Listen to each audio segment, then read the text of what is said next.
What's going on, y'all? My name is Donovan Hill Bush. I am the associate editor of Iansá Magazine. Hope y'all having a good morning right now. We are live for our 444 campaign. For context, for those who don't know, the 444 campaign is to help fund our very first issue in print, which is called Exodus and Restoration. Obviously, you know me as one of the co-hosts, Donovan Hill Bush, and with me, I think she's still making her Najir coffee, if I'm correct. Maryam Aziza Muhammad. She's going to pop up in a few seconds. But please get active in the chat. See how your day is going. Hey, Yeah, there this they was are. like an episode of Sesame Street. Like, hey guys. Wait, I forgot to say, and I'll be yelling out gang gang. Do you gang bang? I'll be outside with my gang. My gang gang. I'm from the Deuce, the Four. From the Deuce. Yeah. We're like not serious. This is like a live stream, guys. Yeah. It's largely we're gonna be on here for a minute. This is gonna be a bit longer than our usual live streams because we're trying to raise money. I should have had a meter to show how much money we're but what I'm gonna do is I'm logged in so I can just announce how much of our goal we're meeting as we go through the live stream. But Donovan, I know you have some stuff for announcements, don't you? Yes, I'll have to pull it up because the last time I pulled up these announcements, Palantir didn't like it. They did not. Well, I just need to name it Palantir. Thou who shall not be named, I guess. That who shall not be named. Voldemort. The Voldemort. Yes, I'll have to pull it up in Voldemort. But it was a quick little announcement. Okay, but yeah, you can talk through what any announcements you have as well while you're pulling it up. Yeah. So basically, multiple Black radical orgs in the DC area were having Malcolm X Day festival on May 17th. I want to say it's from 12 o'clock to the evening. It'll include Malcolm X Grassroots Movement, PACA, Black Alliance for Peace, which is what I'm a part of, All African People's Revolutionary Party, and WO's supposed to be there too. So it's like African National Women's Organization. Which the APSP, I want to say, is also there as well. So definitely stop on by. There's going to be a bunch of fun little activities. There are going to be some speeches that y'all going to want to listen to. So definitely recommend coming out to that. Just a heads up too, there will for African Liberation Day. Please stay tuned for that if you happen to be in Baltimore and the DMV. But I'll show the flyer for the Malcolm X Day event in a second. You have any announcements for us? That's not the DMV. No, this is Malcolm X. This is Malcolm. Oh, it's MXGM. Yeah, it's like a bunch. I was gonna try to show it on the screen. Here, I'm just about to pop it up right now. You should be able to see it. Got it. Yes, Okay, it'll be cool. at Anacostia Park near the skating pavilion. There will be, as it shows, blood pressure tests, food and medical supplies, music, and the likes, and so many more. This will be a space for community reflection, resistance, and action. Come out for food, speakers, performances, music, political education, health resources, and information opportunities to plug into ongoing organizing work. Again, 12 to 5 p.m., Sunday, May 17th. We hope to see you there. And yes. Oh, wow. Black men who build. This is men who build or black men who build. I want to say that. I want to say that's the name of the Black org. men who build They after, are yeah, black men who Yeah, build. they will also be there too. So it's a bunch. So it's a bunch of organizations coming together for this.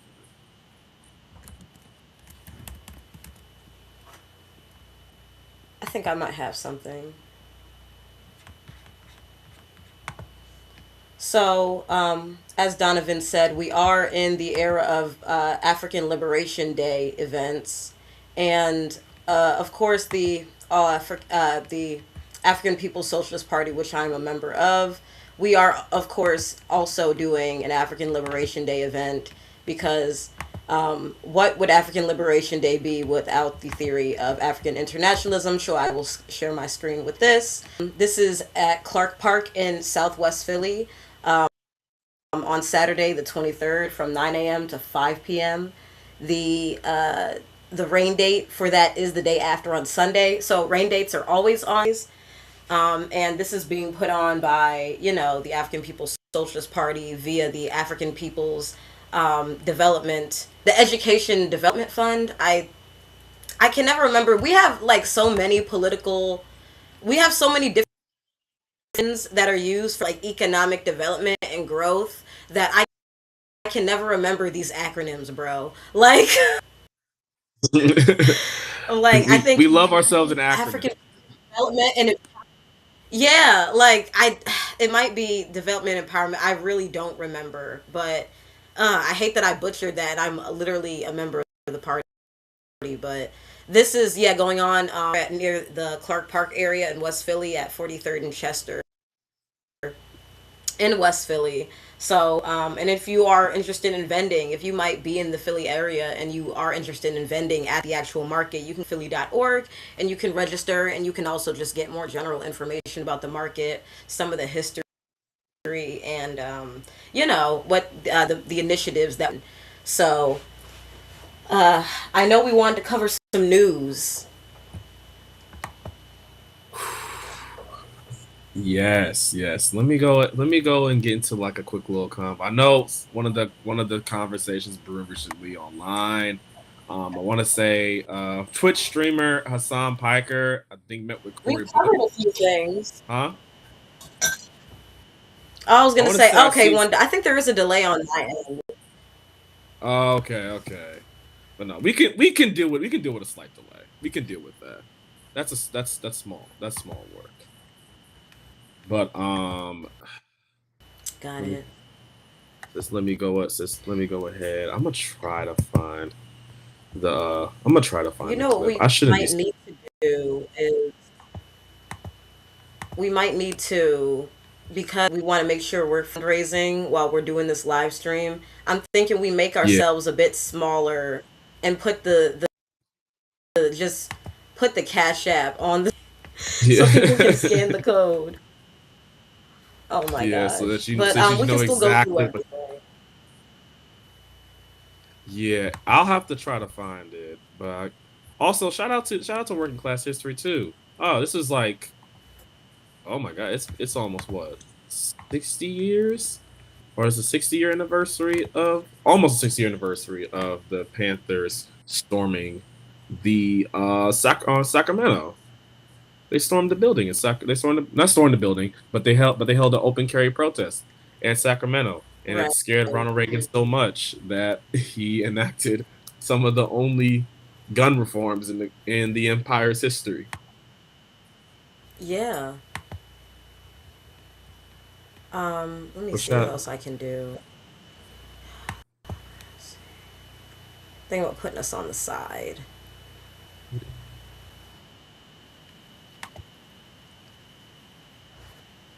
Give us a quick moment. This is largely unscripted, guys, because Yeah, like we're trying to get to the bag here, but we're still trying to do PE, political education, and do the news. But yeah. also, we didn't prepare the way we didn't. We were supposed to get on here at 9:30 to start, and we were just both late as fuck. It was sis. It was early in the morning. We had eventful nights yesterday, and that carried into this morning. What do you mean we? You mean you? I mean, I was no. at home. Like, Hey, there could be events at home too. You never know. Hey, you can make a one person party or two person party. You and Loki could have a 2 person me and Loki. party. Loki is my cat, guys. Speaking of that, let me see if I can get him for the stream. If he's not asleep. He was, but I don't give a damn. Say hi to the people, Loki. Give the people your salams. Assalamu alaikum.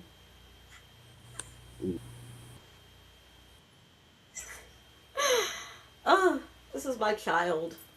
He's old. He's 9 years old.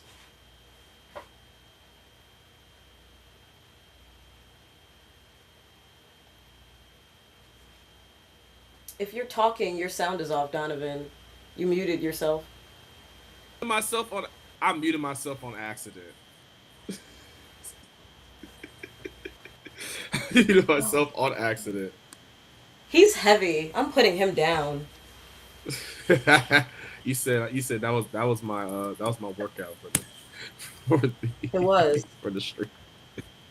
Um Actually, there's actually something that we probably most likely should talk about, and that's Mali, their defense. So Yes. for those who don't know, Mali's defense minister, if I'm getting his name correct, Sadio Kamara, he was killed earlier this week from coordinated attacks. Wow. It says he's some according to Al Jazeera. He said he was killed when assailants targeted his house. The spokesperson Issa Asamang, I don't know how to say that full name, said in a statement on Sunday. They explained he's one of the most influential figures within the ruling military leadership and has been seen as by some as a possible future of Mali. So this was a huge loss. They also killed his second wife and 2 of his grandchildren as well. Jeez. Actually, since Yeah, I'm they're putting saying this it was on here, I'm gonna share the screen with whatever you're okay. saying. So like now people see the Cash App and they can get the yeah. Yes. Oh, that's cool. That's cool. But no, it's said that it was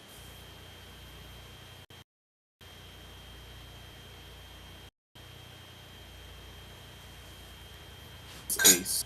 I am hopefully I'm not like or anything like that. But no, you should be able to A see the little article bit. here. Is it seen now? Let me see. I don't see it. You don't see it? No. Oh no. I'm like my screen shouldn't be paused. Oh wow. Okay. You know what? Just drop the give me the link in the private chat and then I'll share it. I will I'll go ahead and do that.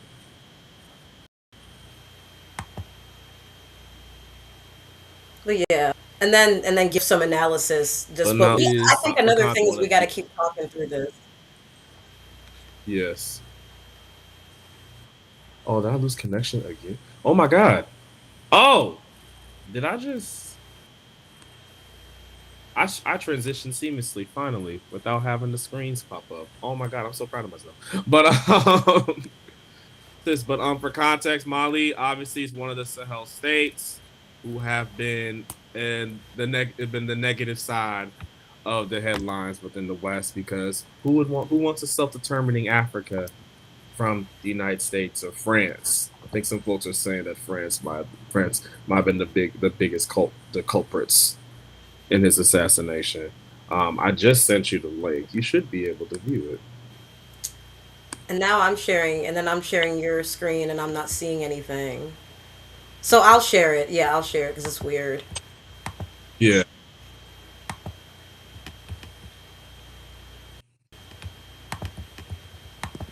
But no, condolences to the family, to the people of Mali. And yeah, y'all support these projects of self determination as much as possible. Folks are gonna try to purity test these countries, stuff that isn't rightfully criticized, but must understand that the goal of anti-imperialism should supersede a lot of the pure fine in the West.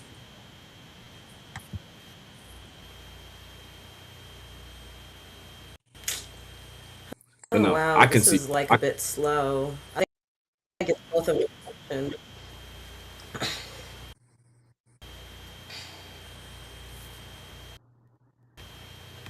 But yeah, I can see your screen though. Let me see if I can maximize it. There we go. There we go.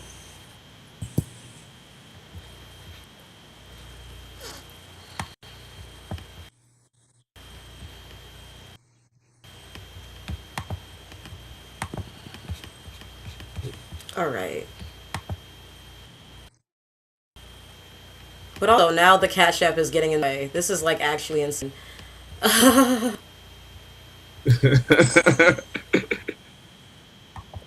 Luckily, it's like a clear Maybe we should font. just keep it in the corner. Like it's not. I think the corner would be a lot better. Yeah. You know what I mean? Yeah. I cannot move it. Trying to be creative and it just goes wrong. Nah, it's all good. It's happy little mistakes. Isn't that what they? Isn't that what Bob Ross used to say? It's just a happy mistake.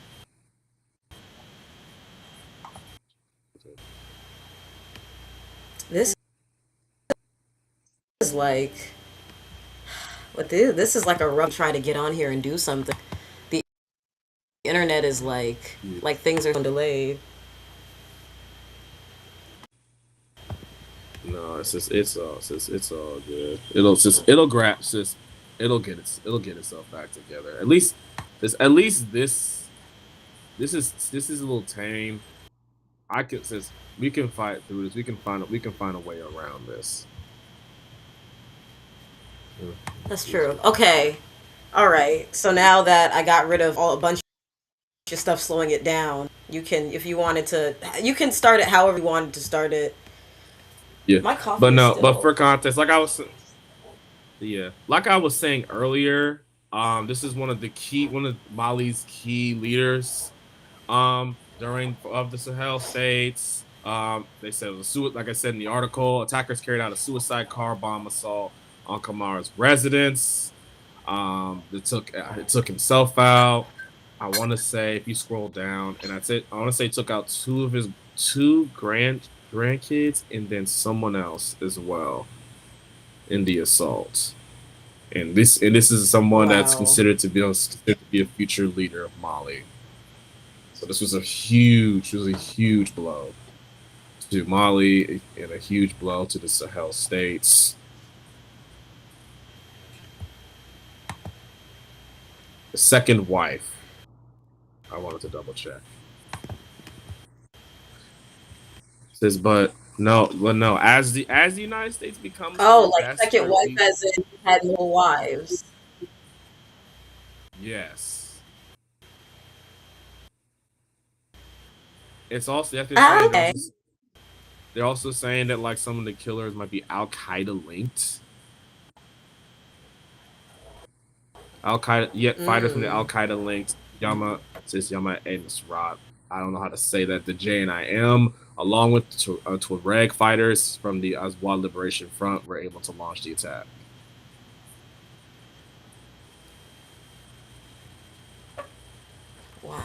But says, but yes, as the empire is becoming more, as the Okay. empire is becoming more desperate, we're going to see more stuff like this, and they're going to take opportunities or take moments, see moments like what's happening in Mali as an opportunity to manufacture as much consent as they can to launch a full invasion.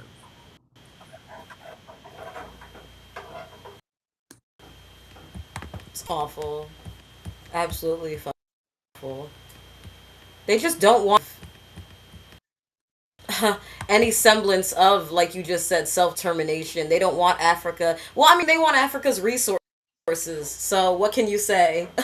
Yeah, that They want Africa's resources. everybody wants Africa's resources because we already know we're draining enough of ours.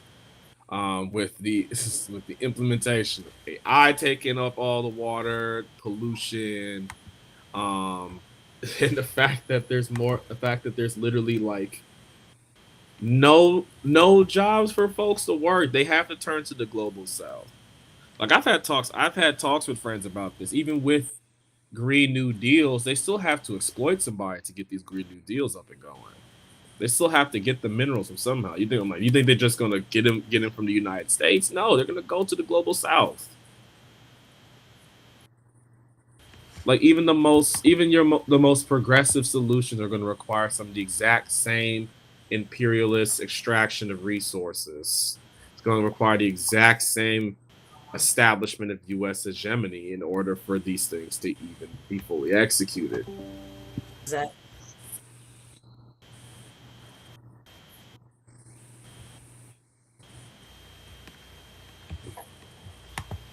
Okay. Got it. Trying to see if there are any settings to make it be, but perhaps not. But did you want to go through the rest of this article, or did you want to pivot to something? He also covered some stuff as well that Yeah, might be able to share a screen I and was gonna talk say we about could. just on the Eon page. Yeah, we could just pivot to a different article. I was gonna say there be you will Pivot to find some of since you will the find some beautiful work from some of our recent publications as well. deal. This got a 600 likes. Oh my god! We almost hit 1,000 likes off of this. Like that shit went viral. Yes. So, so context for those who don't know. Jocelyn Hernandez. Is she with Baddies? Jocelyn Hernandez. Is she a Well, part she of? has a show called Jocelyn's Cabaret.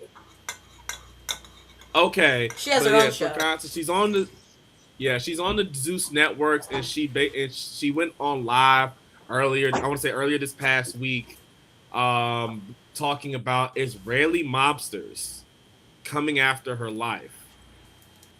Um, which then, as the article explains, it speculates, creates speculation around who really sits behind the Zeus network and what interest shapes its contents.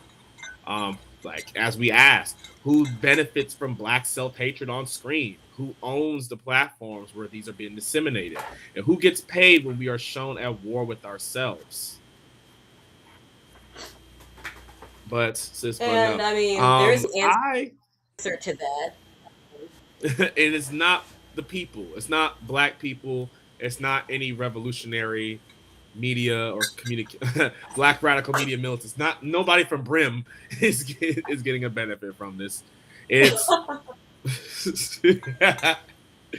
could you imagine if we had a Brim person just like getting a couple $100 from this? I can't. It's basically I can't impossible. either. Got the informant. Got that one informant. Yeah. Do you want me to But just no. go through the tabs? No, of course. Go on right ahead. Will it play the audio too? shareholders are calling me about Jocelyn. So you got people in Israel calling you about me? Stars from Israel calling you about me while I'm in America with child? At my old age? They're gonna kill me.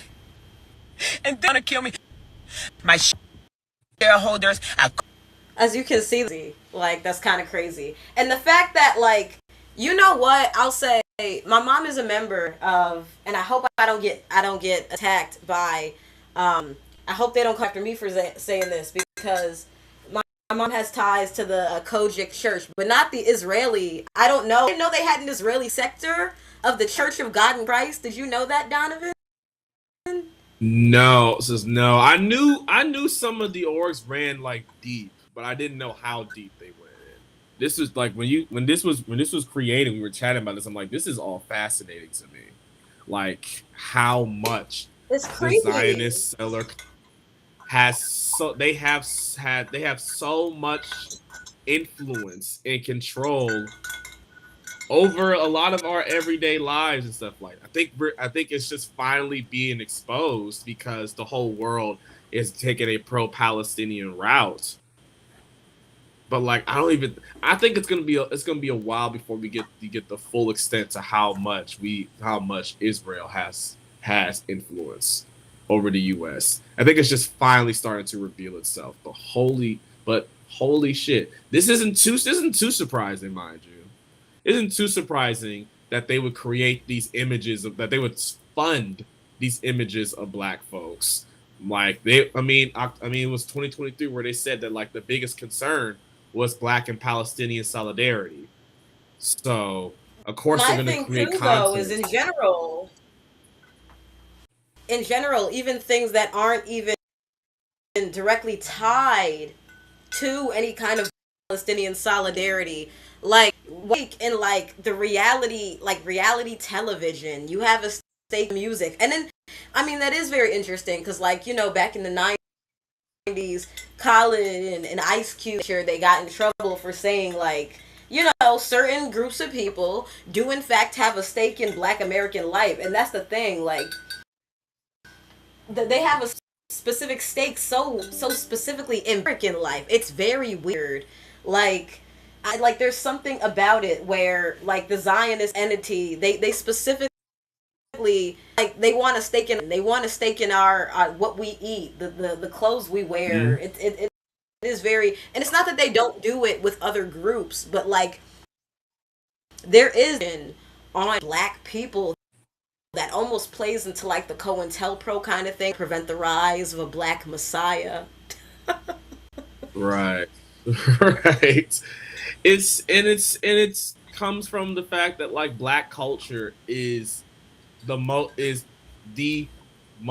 not only just the most innovative, but it's the most consumed within the imperial core. Our creativity, our creative labor. I don't think since I don't think the creative labor of black folks gets as much credit within like Of course. traditionally Marxist circles as like physical labor does, because obviously you have like slavery, enslavement of African people. That physical labor helped build the wealth of U.S. capitalism. Like you wouldn't have U.S. capitalism without slavery.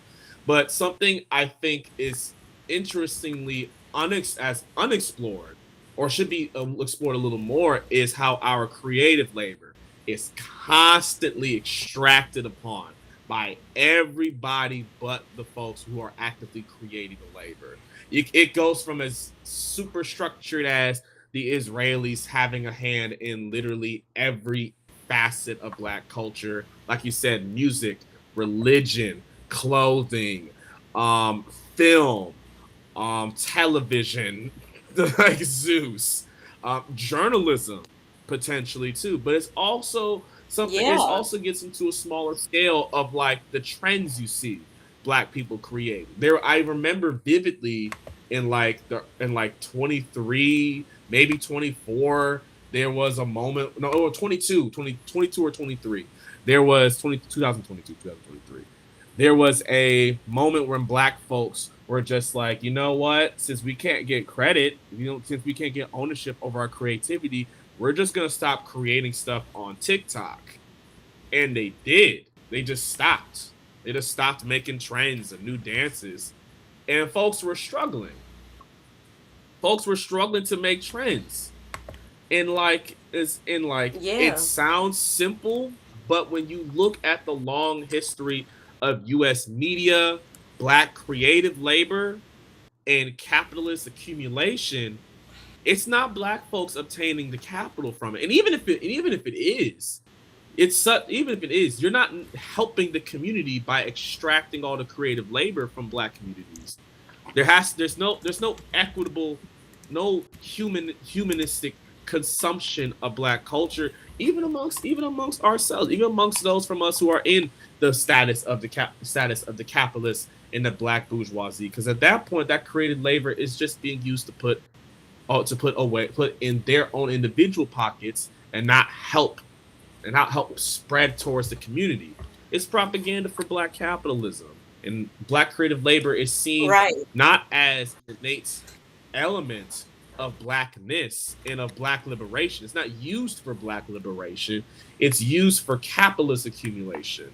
But folks will frame it as if it's okay, as just as long as the capital being accumulated is by a black man or a black woman or a black queer person. As long as it's a black person accumulating the capital, even if it is through the means of capitalism, then black creative labor extraction and exploitation is a-okay, because it's us doing it and not the white folks doing it. It's black folks doing it, and it's not the Israelis doing it. It's black folks doing it, and it's not it's not the UAE participating in it. It's black folks, not Canada. It's not Canada, France, or Germany, or Britain.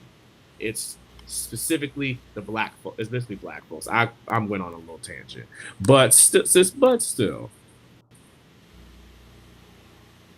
Yeah. But back to the, I was gonna say, to pivot back to the slides.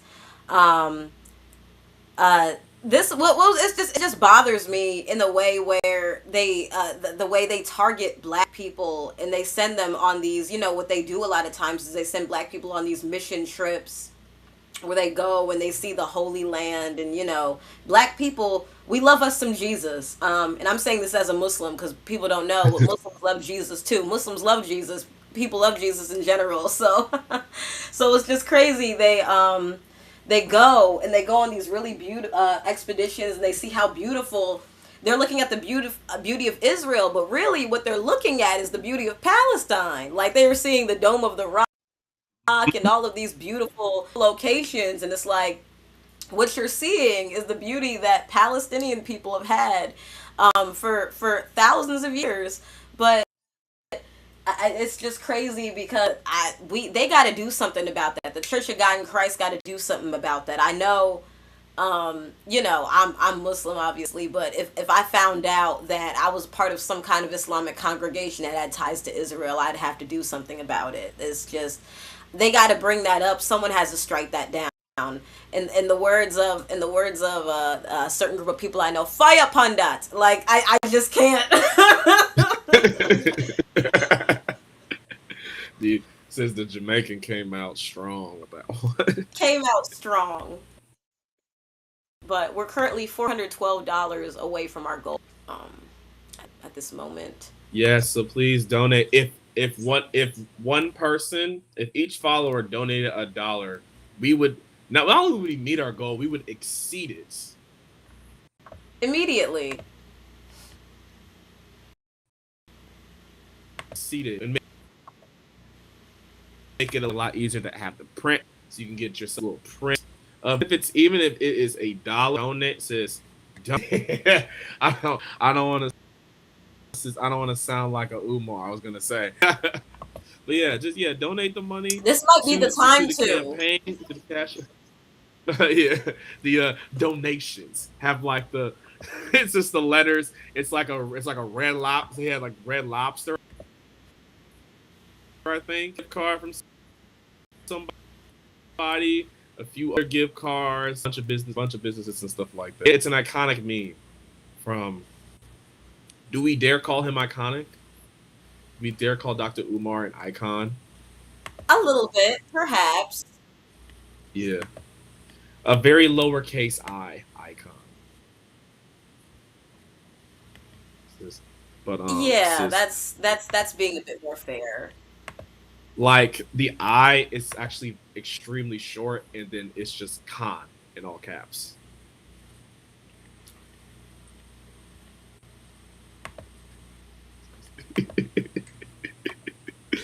Was that a little rude? I'm sorry. I'm sorry. Mm. I do I do have a little bit. I ain't gonna hold you. I ain't gonna hold you. I'm like since I went into a couple debates in classrooms of folks like who knew who Umar was, and I was like, yeah, I'm not a fan of dude. I'm not. I gotta queue up the He a great. photo I was gonna say he a of great cosplayer though. He's a great cosplayer. Like inspired. I'm sorry. I'm gonna stop. I'm gonna stop. I got a photo that I'm gonna show on the screen because like I have via my father I have deep black nationalist ties. Where's the photo? I'm trying to I'm trying to find it on my phone. It's not. I don't have it on my laptop. I wish. Sometimes I wish I had a MacBook again so I could just like do that and show it on the screen. I You could have immediately a just go. picture of my dad and Umar. Yeah. Ugh. Man. Says I remember he was rumored to come to my school. I didn't believe that. I'm like Well, my didn't state he? school ain't that big. He did not show up. We have like we're not like Chicago or anything like that. I understand if it was like Mm. Chicago, because you're in the city of Chicago. We're 2 hours south of that. Ain't no way he knows where we're at, who we are and stuff like that. He probably don't think there's black people there. Ugh. Oh my I god. see it. This is like not Oh, the that was right. like Wait, let me turn the that had to brightness be down on my phone. peak Dr. Umar too. That was like him right after Hidden Colors. Yeah, this is like in 2009. So there's my dad right here, and then there's Umar, and because my dad also worked in the school Yeah, system, and you know Umar is a he also was in really. the school Yeah, system. he's a child psychologist, Exactly. I So think. they came across paths somehow, but also they were on the black nationalist tip. So people connect with people. Oh, yeah. What does he think of him now? Having technically got been bigger than he ever has been. Some He's been more public than he's ever he got had some been. critiques.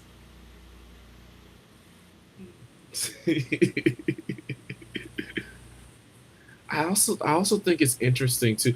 One thing that's interesting to me about Dr. Umar, and I'm gonna try to end it here, is that his Pan Africanism never included socialism. That's something I noticed as I That's because got he's a older. Garveyite.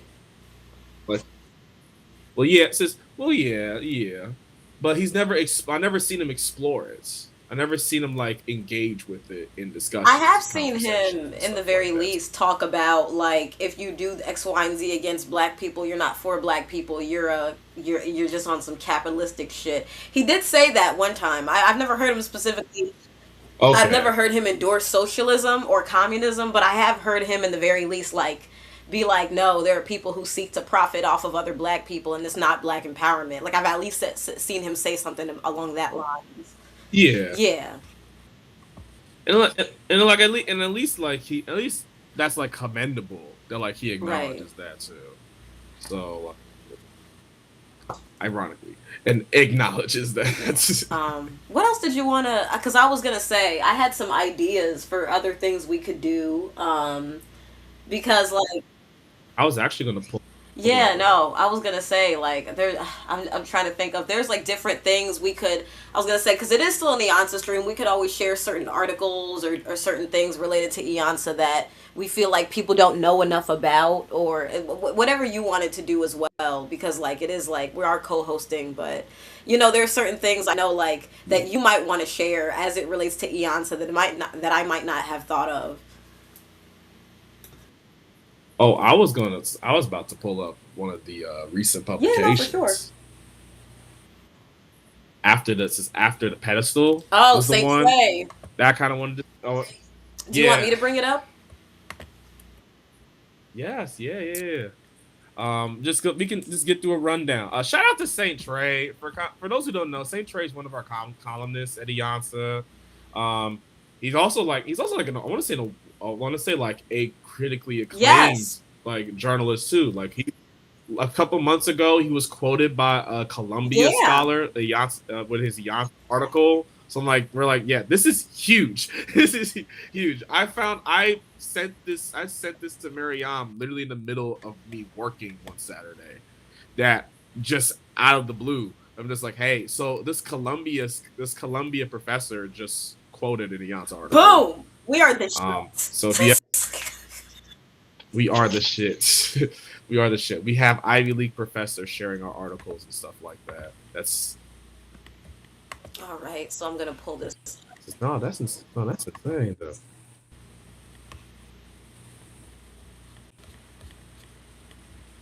As you can see in the article, this is oh uh why does Dolores Huerta? Why did it just kick my ass that I almost forgot her name? But Dolores Huerta, and yeah, and this is for his column After the pedestal, Blueprints for the Unborn. yeah, yeah, unprecedented. We were seeing had long been practiced, just less loudly. Whether or not perform, that is the first Mm. thing I remember. No swelling rhetoric or any attempt to make herself larger than the room. She spoke plainly, which made you lean in. She talked about organizing as something you do over time, not something you declare. And then, somewhere in the middle of it, she said we would need to learn how to keep one another. I didn't write it down. I thought I would remember it without trying. And he did. And they did. Shout out.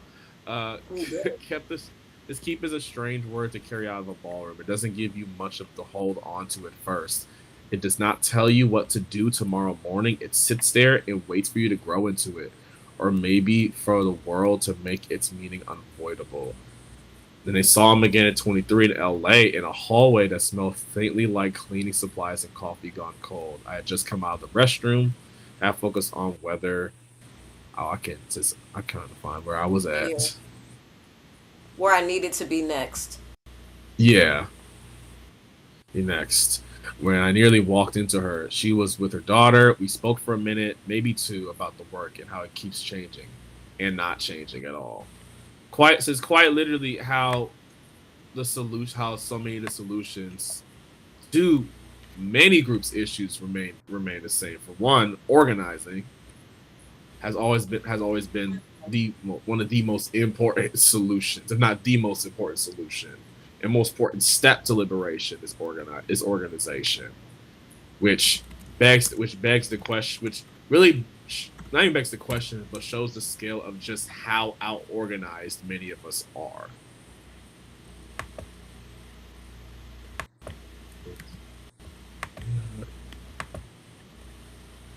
There's two brief conversations. That is all I have, and still they stay with me in a way that feels like a memory and less like a memory and more like a question that keeps asking itself. So when the reporting surfaced on March 26th, when Huerta, when how do you say her name? I don't get their name right. Huerta. Huerta, Ms. Huerta spoke publicly about the harm she endured at the hands of Cesar Chavez. I did not experience it as a distant news. It felt closer than that, as much closer than I wanted. Yo, I made it in time. Hello, Yo, hello. Um, Shadow Abdul. um, the article further explains she describes the assaults in the 60s, the pregnancies that followed, and decisions made inside a world that did not have much patience for her truth, where silence could be mistaken for strategy and survival often required a kind of disappearance. She said she carried it for decades, not because she did not know what it was, but because she did. There is a particular kind of quiet that follows that kind of knowing. It low key reminds me of Malcolm finding out. finding out what would happen with Elijah Muhammad and having to like at first it's I think he talks about his autobiography. It's like, can he really do that? I'll say That's just about that though, what people don't look into is, so there was the initial reaction, and then later Malcolm X actually came back and tried to apologize and come back to the Nation of Islam, and Elijah Muhammad completely at this point kind of ignored him. And a similar thing kind of happened in the 90s with Dr. Khalid Abdul Muhammad. He was Farrakhan had a falling out. He tried to come back and apologize, and Farrakhan was like, "I ain't talking to you." So that is a thing. It is a form of, I think, revisionism that people kind of don't talk about. What, no matter what you think about the stuff with Elijah Muhammad, people don't know though. Malcolm X did try to reconcile, but by then he had already, kind of slandered his name in the media, and people have said, and yeah. and of course he sided with, he sided. I mean, at first he sided with, the allegations, and then later I think he ended up coming back about it, but. But I mean, I do have. I've heard a lot from different people, because especially coming from the nation, I've heard from a lot of different stuff from different pioneers, as they say, people who were around back then. You learn some interesting stuff about Malcolm that people don't know when you come from the nation, bro. Like they say when Yeah. Malcolm X, one of the women, there was a woman who was in love with Malcolm X, and when she found out he got engaged to Betty Shabazz, she ran out the mosque in New York screaming. Oh no. I would have screamed if I lost Malcolm X too. Shit. Oh my god. No, says no. I mean, have you seen this man?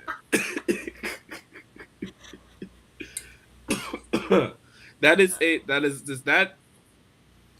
Ooh, damn.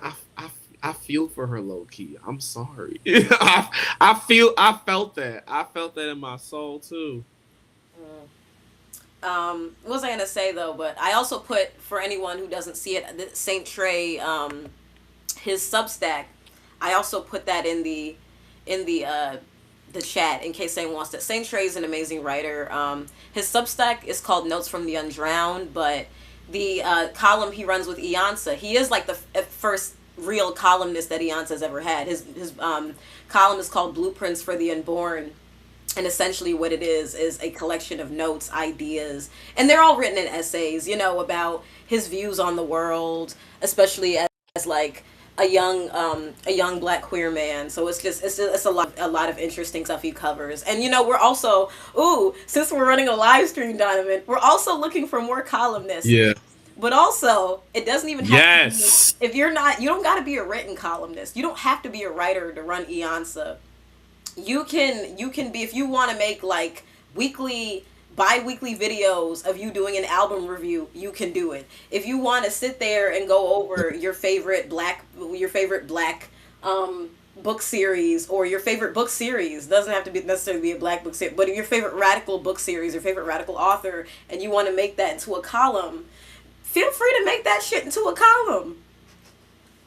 Yes, yes. If you want to just make short form content, if you a skit person and you want to do some political skits, that literally can be your column too. We also looking for folks who want to do journalism on the ground. So if you're used to movement journalism, if you're connected to movements and you Right. take a lot of notes of them, you talk to folks around, definitely hit up Beyonce as well. If you're someone that goes to a lot of cultural events, so you'll go to a concert, a festival, multiple different kinds of gatherings, whether spiritual, whether not, like whomever it may be. You just break dance. I'm distracted. Like Oh not you shoot, pop locking Carla's on the here, street. guys. We got one more Iansa staff member on the stream. Hi everyone. Can Yes, y'all hear me? Carla. Yes. Hello. Okay, Oh, awesome. Yes. Please introduce yourself to the people. Tell them the amazing work that you do. My name is Carla. I'm the video editor and social media graphic editor for Iansá Magazine, and I've been here for almost a year now. And I love working with Miriam and Donovan and everyone else on the team.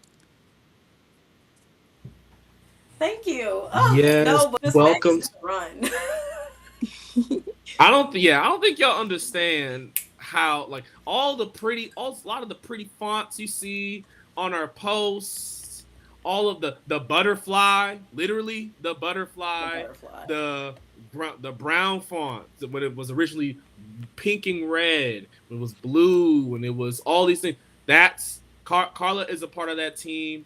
Anaya is also a part of that You're team as right. well. Shout out to Anaya. I hope if you're watching the stream, we love you. We love you. Hope you have an amazing day in Atlanta. That's another thing. We're about to low key have like if Iansa ends up having a second headquarters outside of Philadelphia, it's probably gonna be in Atlanta because we have some like cool connections in Atlanta via Carla and also like some research. Oh, oh, it's like it's low key perfect now. Oh, that was also something too. I'm sorry, y'all. I high key have ADHD. I need to get tested for it. But like I put in a bunch of stuff and I wanted to talk about. One of the things I want to talk about was Atlanta. Because Atlanta is like hyper surveilled. It's becoming even more Yeah, surveilled it now. has been. I will find a link. Keep doing what y'all do. I'm gonna find a link to that article. But they're Okay. testing out an AI security system now Yeah. in the city. Hmm. So have you seen that firsthand? Like, have you experienced that? I haven't really experienced it personally, but I've seen stuff online. I've seen like other like people that I follow talk about it and stuff. It's really disappointing to see, and I'm not surprised that they're like especially incorporating AI into it. I just don't think it's necessary considering so many circumstances. I just don't think it's really needed. Absolutely, absolutely. And it is just so unfortunate because, like, I know with Atlanta has such a rich No. history culture Hmm. wise. So they kind of try to pass it off as like super progressive. And I mean, and in a way, I mean, it is very interesting that we came from a way of like not having any ownership of anything to, yeah, like it is nice to see some thriving black businesses. But then like they're trying to pass it off as like like it's a mecca for like anything black when like some of the stuff they are enacting down there from what I've heard is like harming like the black community that does live there. Yeah, like Cop City, for example, like that targets a Yep. predominantly black area, and it's already affecting them negatively. Yeah. Not to mention how they literally had to cut out what's considered the lungs of Atlanta at the I think it's the Weelani or Weelani Forest. Um, just cutting off. I think about 80. Was it 80? About 80 acres of Yeah, it forestry was to like a create the big cops. chunk. Damn. Yeah. Um, yeah. This was quite literally planned out since like right after the BLM protest because Hmm. after I can't think of his name, but he was shot right out of Wendy's. Um, they literally protested and rioted and burnt that Wendy's down that he Yeah. was at, and then Cop City became a response from those protests to try to curtail any movement from folks within this any movement from the working class black population within the city. They created Cop City. They would they would send in RICO charges for those who were protesting against it or any of the forest offenders. Um, says one notably, their name is on the tip of my tongue, but Portuguita. they yes, Tortuti Tortuti. Yes, I know I exactly who know you're how to talking say their about. name because I've they were the prominent forest offender that was killed by the Right. police. Mind you, it's not even like an eight Atlanta PD that's like the Atlanta PD is invested into it, but this was from the Atlanta Police Foundation, Mm. which is a private organization that funneled money into Cop City, and for the black folks who try who for a good amount of time tried to like take away the Israeli connection to the black experience here in the United States. Atlanta is home to the Geely program, which is Hmm. where the IDF will train Atlanta police officers on the same in this exact same tactics that they use against the Palestinians in the Palestinian genocide onto the black population there in Atlanta. So no, so yeah, Cop City, Atlanta, Top City, the Geely program, the data centers. If this article could pull up, it's taking its time right now. All of Do you want to that send the link? is in an inter. I'm trying to get the link as we speak. Yep, I Okay. just found it. It might take like a quick little minute. You know what I'm saying? Okay, I while do you're have a doing lot. that, I did find something about the Gilly program. Shoot. Okay, we got another call in. Hold on. Wait a second. We have Hold another on. person. Wait. Boom. We have another call in. We have everyone. Introduce What's good? yourself. Greetings.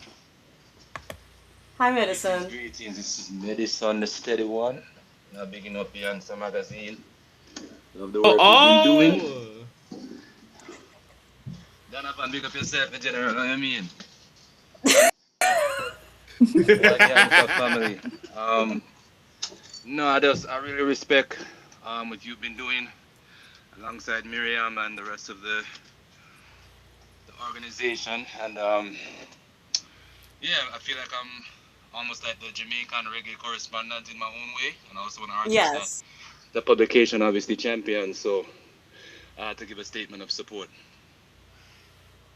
Thank you, Medicine. Oh my gosh. Thank you, I really Medicine. Big appreciate you. Thank you. big shout out to Medicine. Y'all, I'm telling y'all right now, Merritt says I listened to a couple of his songs. It brings back that Bob Marley feeling that folks be talking about. Please listen to his music. Honestly, for me We have though, I mean, I will say more so Bob, not rather Peter Tosh, to be honest. If I'm Peter being That is Tosh. it. Oh, quite that's way better. That's a way better Yeah, comparison. yeah. The accuracy that's went up 1,000%.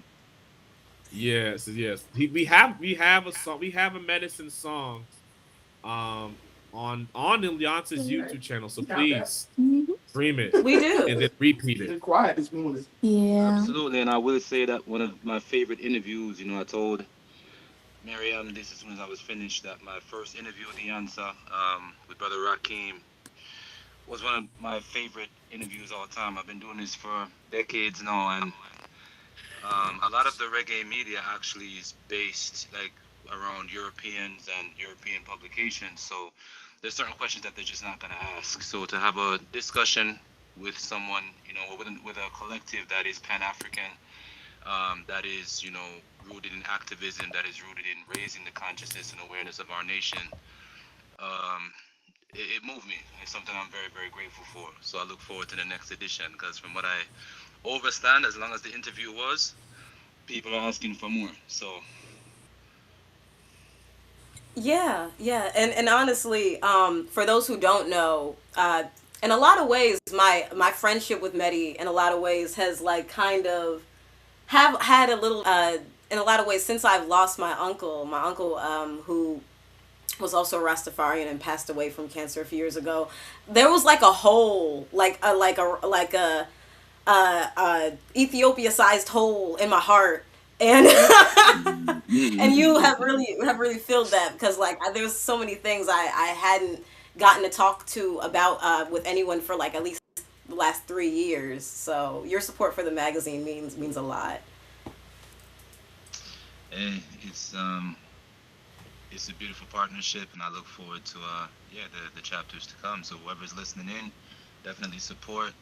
Um, the zine. I know that there's a physical zine now in circulation. There's a lot that the magazine is doing, so definitely keep your eyes out and support in every way possible. Absolutely. Also, dang, let me actually go and grab that. Like, let me go and grab the physical zine that Oh, we do you ain't have. showing them the zine? You better get that zine on the Ooh. screen. What are we I talking about? know. Put it on the screen.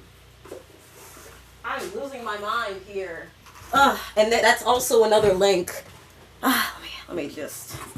Ooh, I think we lost Donovan, but these are $10.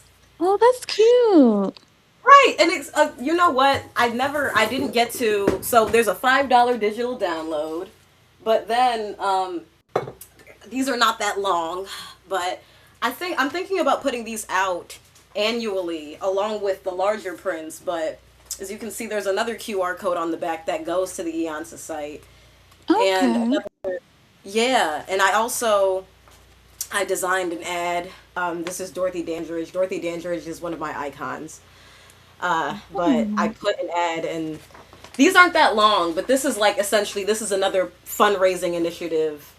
And this is like where I talk about the I oil mean, man as it's an also EO. it's also it's also a document that contains a lot of spiritual power, a lot of I believe there's like some poetry attached to it. It is a reflective, informative and at the same time soothing comment, which because his name was incense, right?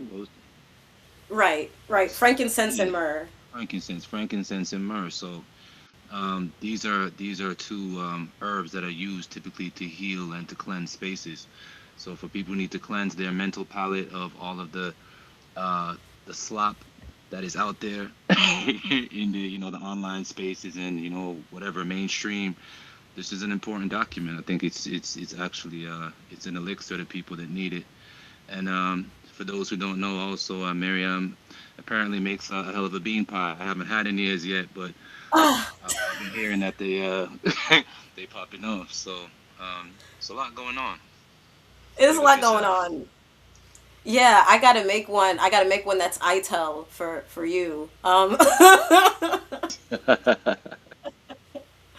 But yeah, I did. What's the? I took a photo of my pie. When is the? Yes, I've been making a bunch of bean pies. I was actually gonna make one on the stream, but I can't have a pie only diet, as someone told me, and I've been making like a lot of pies lately. Well, that does This not is my preclude you last from one. doing a demonstration. I think people would probably be into that. Also, I don't believe I've been introduced. Yep, see that. I don't believe I've been introduced to Carla Gilmore, but it's nice to be sharing the platform with you as well. yes, it's nice to be sharing the platform together. Yeah, Carla has helped me edit some of your stuff for sure. So when the Rakim interview actually first happened and we had some technical difficulty and we need to have a thing that said technical difficulty, Carla helped me edit that in. Um, so a lot of the stuff Amazing. that Beyonce does, she helps run. Carla, thank you for your service. Yes, thank you so much.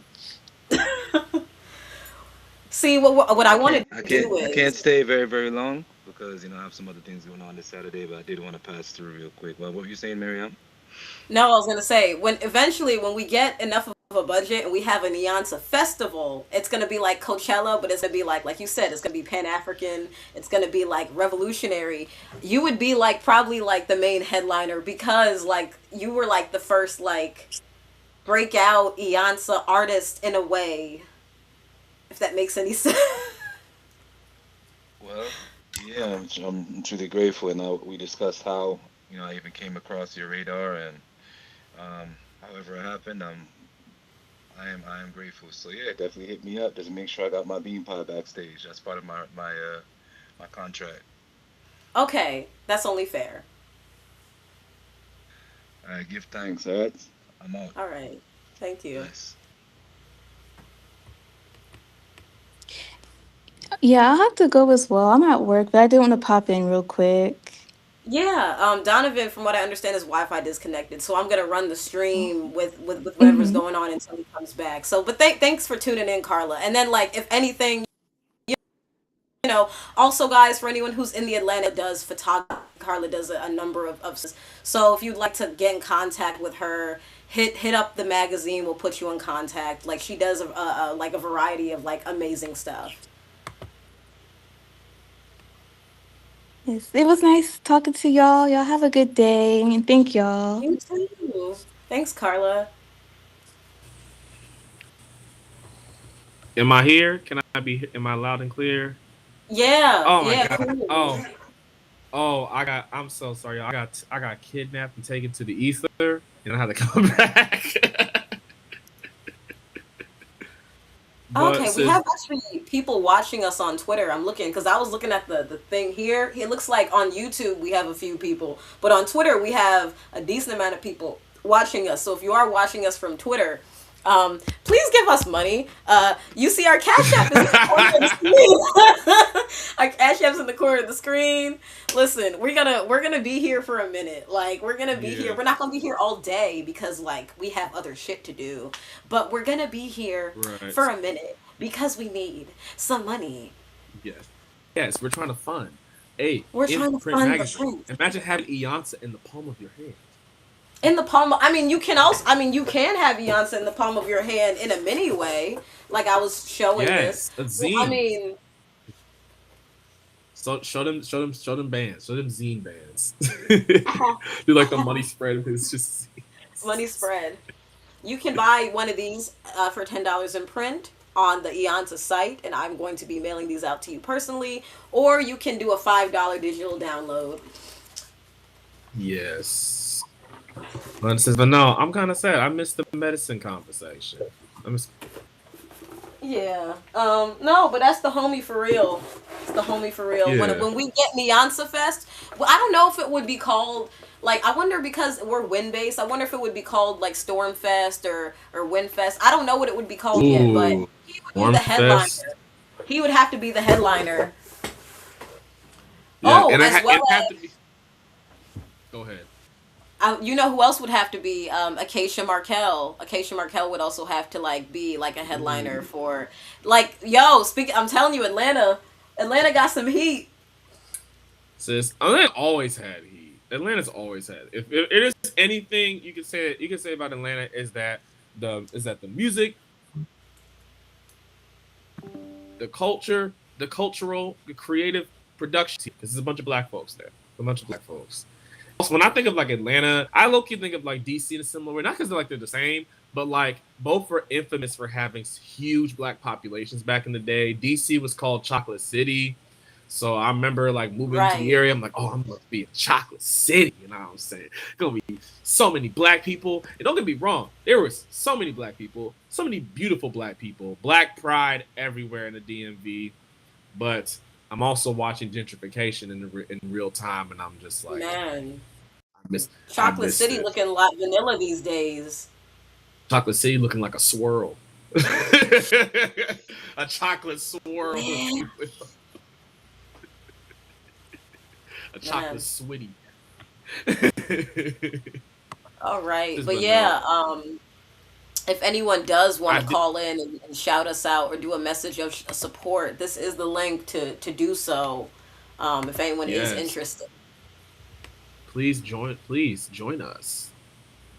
Join us you on the know, live or I stream. mean, Did you also whatever news you want to cover. If there's any specific discussions you'd like to cover, we'll also take suggestions.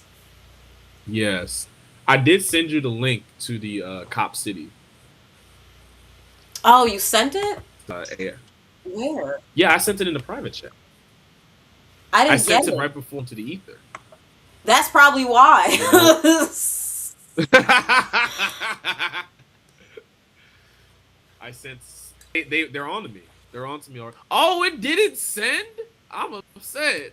I'm I'm upset, crying. low key. That they said Also, since this they is said not this episode of well, this is not the reasoning. This live stream is not sponsored by Najar, but this Najar coffee that I have is excellent.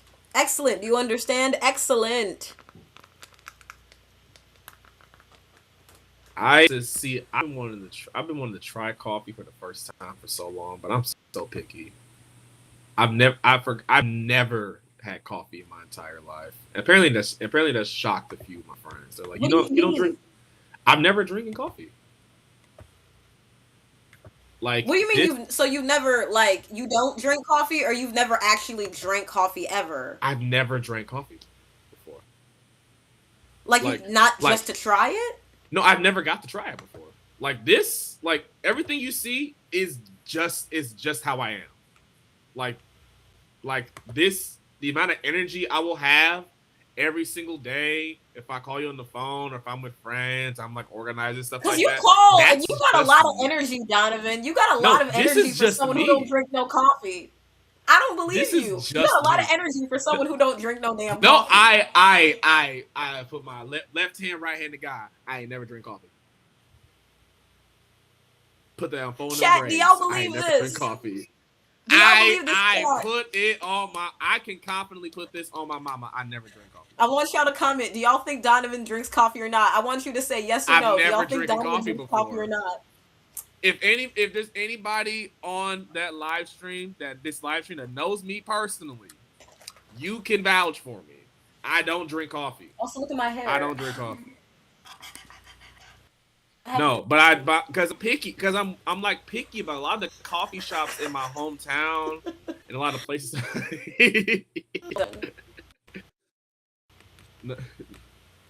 You cut off a little bit. Oh wait, The locks is I was the gonna say locks is locking. Got the seashells and shit. the locks are locking. Yes. Mine are still short right now. To give it time. Give it time. Actually, they're way longer. No, They're way because we longer gotta than do what they this were. for you. Huh? We gotta do this for you. What we're gonna do is everyone in Iansá at some point is gonna be required to wear some kind of cowrie shell jewelry. It's gonna be like you know how like Crips gotta wear blue, Bloods gotta wear red, Iansá staff gotta wear cowrie shell. Yeah. We get the butterfly logo as like some lock jewelry. That'd be sick. That would be sick if we got the logo as like lock jewelry. That's a great idea. Write that down. Write that down. I mean, it's recorded. We can come back to it anytime we want. And you know what's interesting? When I looked at the time when I said it, it was an hour, 11 minutes, 11 seconds. Perfect time. So now you can't forget it. but no, I've been wanting to get lock jewelry for these for so long. Once it starts hanging down, we gonna be seeing me with the little rings and the gold little rings and everything like that. Get a seashell in there. Gonna look like a black Jack Sparrow or something like that. Something like that. But like I was saying earlier. Yeah, we can go through it. I was gonna say I'm picky about that sort of thing. I've meant to try Ethiopian coffee, haven't got to. And their coffee's really good. At Sankofa, I've been meaning to do it. Every time I go in, I'm like, I'm missing something. And I'll have money especially to go in. Donovan, you came and visited me in Philly. We could have went to a number of coffee shops, and we could have had some Ethiopian coffee in Philly. I did. I should have asked. Ivy had this again.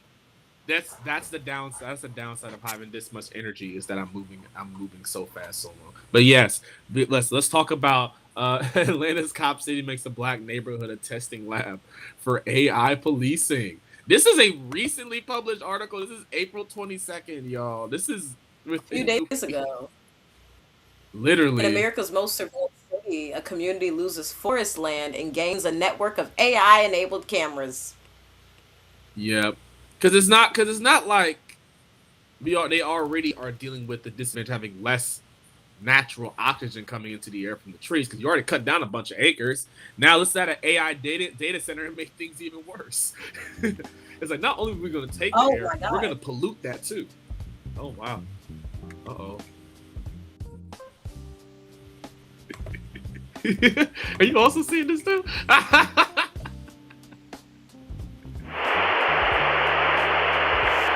But America should keep her mouth shut wherever there's a corrupt regime, as much hell as America has raised on the earth. That you think they found us again? I don't know if my finger slipped. I'm not sure if my finger slipped. I think they might have found us again. They said y'all talking about too much stuff right now. Because first thing I bring up that article, I get taken into the ether. And now we're still doing the article. We're still gonna do it. The people must know. The people must know. Most of his life, Paige, who goes by Scapegoat Jones, felt safest in the community that Atlanta officials have since flooded with officers and surveillance tech in the name of public safety, which means safety for white people. He bought a 6-minute. He bought a house 6 minutes from the one he grew up in DeKalb County, and is raising his daughter in the same majority black neighborhood, and cherished the forest trail where his family used to jog and ride bikes. Now, a massive police training complex, and expanding weather surveillance rise into place, and it makes them feel watched and not protected.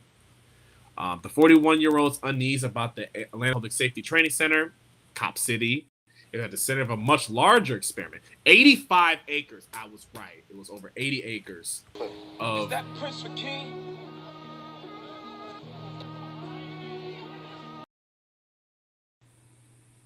Now I know what it is. Now I know what it is. Okay, but yeah, okay, so as you can see, I help run Wise the Dome. So you know what it is? I just What? realized I was scrolling with the arrow. I cannot do that. Oh, you were pressing the button. You're pressing the Cause I'm button. trying to scroll because I have this and I didn't want to use my other hand, so I have to just scroll with the mouse. So okay, we weren't sabotaged. That actually was me. But bro, damn, I just fucking put that in there. But as you can see, guys, I am one of the producers of Wise the Dome TV because Yeah. Wise the Dome, that's the intro that I made for my comrade Rakeem Shabazz, my mentor. As you can see, that immediately started playing. But I told y'all this was unscripted as hell. You see, anything can happen during this live stream where we're Right. asking Oh for no. money. Oh no. We just vibe. We vibing. We not. We vibing. We doing political education. We trying to get this money up and our family up. We can have our cake and eat it too. But but they talked about the training centers now wired into what has become the most expensive surveillance network of any city in the United States, part of more than 60,000 public and private cameras linked to law enforcement across the metro area. Um, I also Jesus actually want Christ. to shout out Pillboy. They have an amazing Yo, video yo, on boy. AI. They talk about basically AI like creating basically, but then they extend the conversation to like AI Mhm. quite literally knowing our daily moves. Like the surveillance tech that they're adding to these cities, like can literally predict your schedules. Like it can predict when you're gonna get up, go to work, go to the store. That's They scary. can predict how much of a threat you are depending on where you live and your proximity to different places and stuff like that too. So if you happen to be in a majority working class, impoverished, black neighborhoods, then with this new AI tech, they already will have your face. No more, and depending on who you're affiliated with, your ideological components, all these things, they can basically know if you're a threat. Like they already have your picture. The data centers already know your search history. They know your algorithmic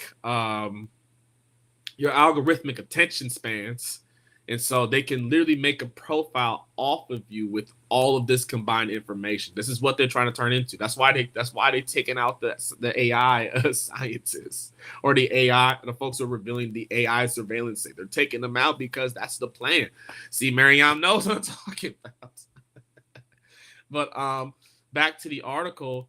For black residents like Paige, whose neighborhood deals with flooding, sewage problems, and extreme heat, the complex replaced a rare cooling green space with shooting ranges, mock city blocks, and a round-the-clock surveillance hub, deepening climate and health risks for nearby residents. Again, this is a reminder that these AI data centers are polluting black neighborhoods. You excessively use AI, you are actively polluting the black neighborhoods. This kind of goes into a lot of like what revolutionaries talk about with internal colonialism in the domestic colony, like the neglect of the colonized population, the presence of Gestapo, of the police, the neglect of resources. This is all a part of that eternal colony to keep white upper class bourgeois folks safe and secure from those black folks and creating conditions I to will where they can say though, it's unfortunate that like these big ass tech companies who got a monopoly on all these data centers because like for example, and I don't know how true this is, like I heard like in China for example, they have data centers but they're a little bit run more like safer essentially and they're not as mm-hmm. harmful. So and then my thing is too like in terms of AI, I understand why people are completely against it. But I feel like if in a way where I mean, mind you, it's still like it is like certain things with intellectual property. I am against like the music AI shit because I just feel like some of the Yeah. music AI shit is whack unless you're using it for like a specific purpose, like certain things relating to like commercial licensing or certain things like that. But I'll say like I feel like if it was used in a more equitable or organic way, because and then my thing is, for example, people use it for nonsense. Like some of these videos, like I almost would love to do a deep dive on this, specifically because I live in Philadelphia. AI Philly hijabis, black Philly hijabis, who are all AI, and it's black women. And I've seen women like that on the street who like they have a certain accent when they talk and they wrap their hijab a certain way and they have a little Philly accent.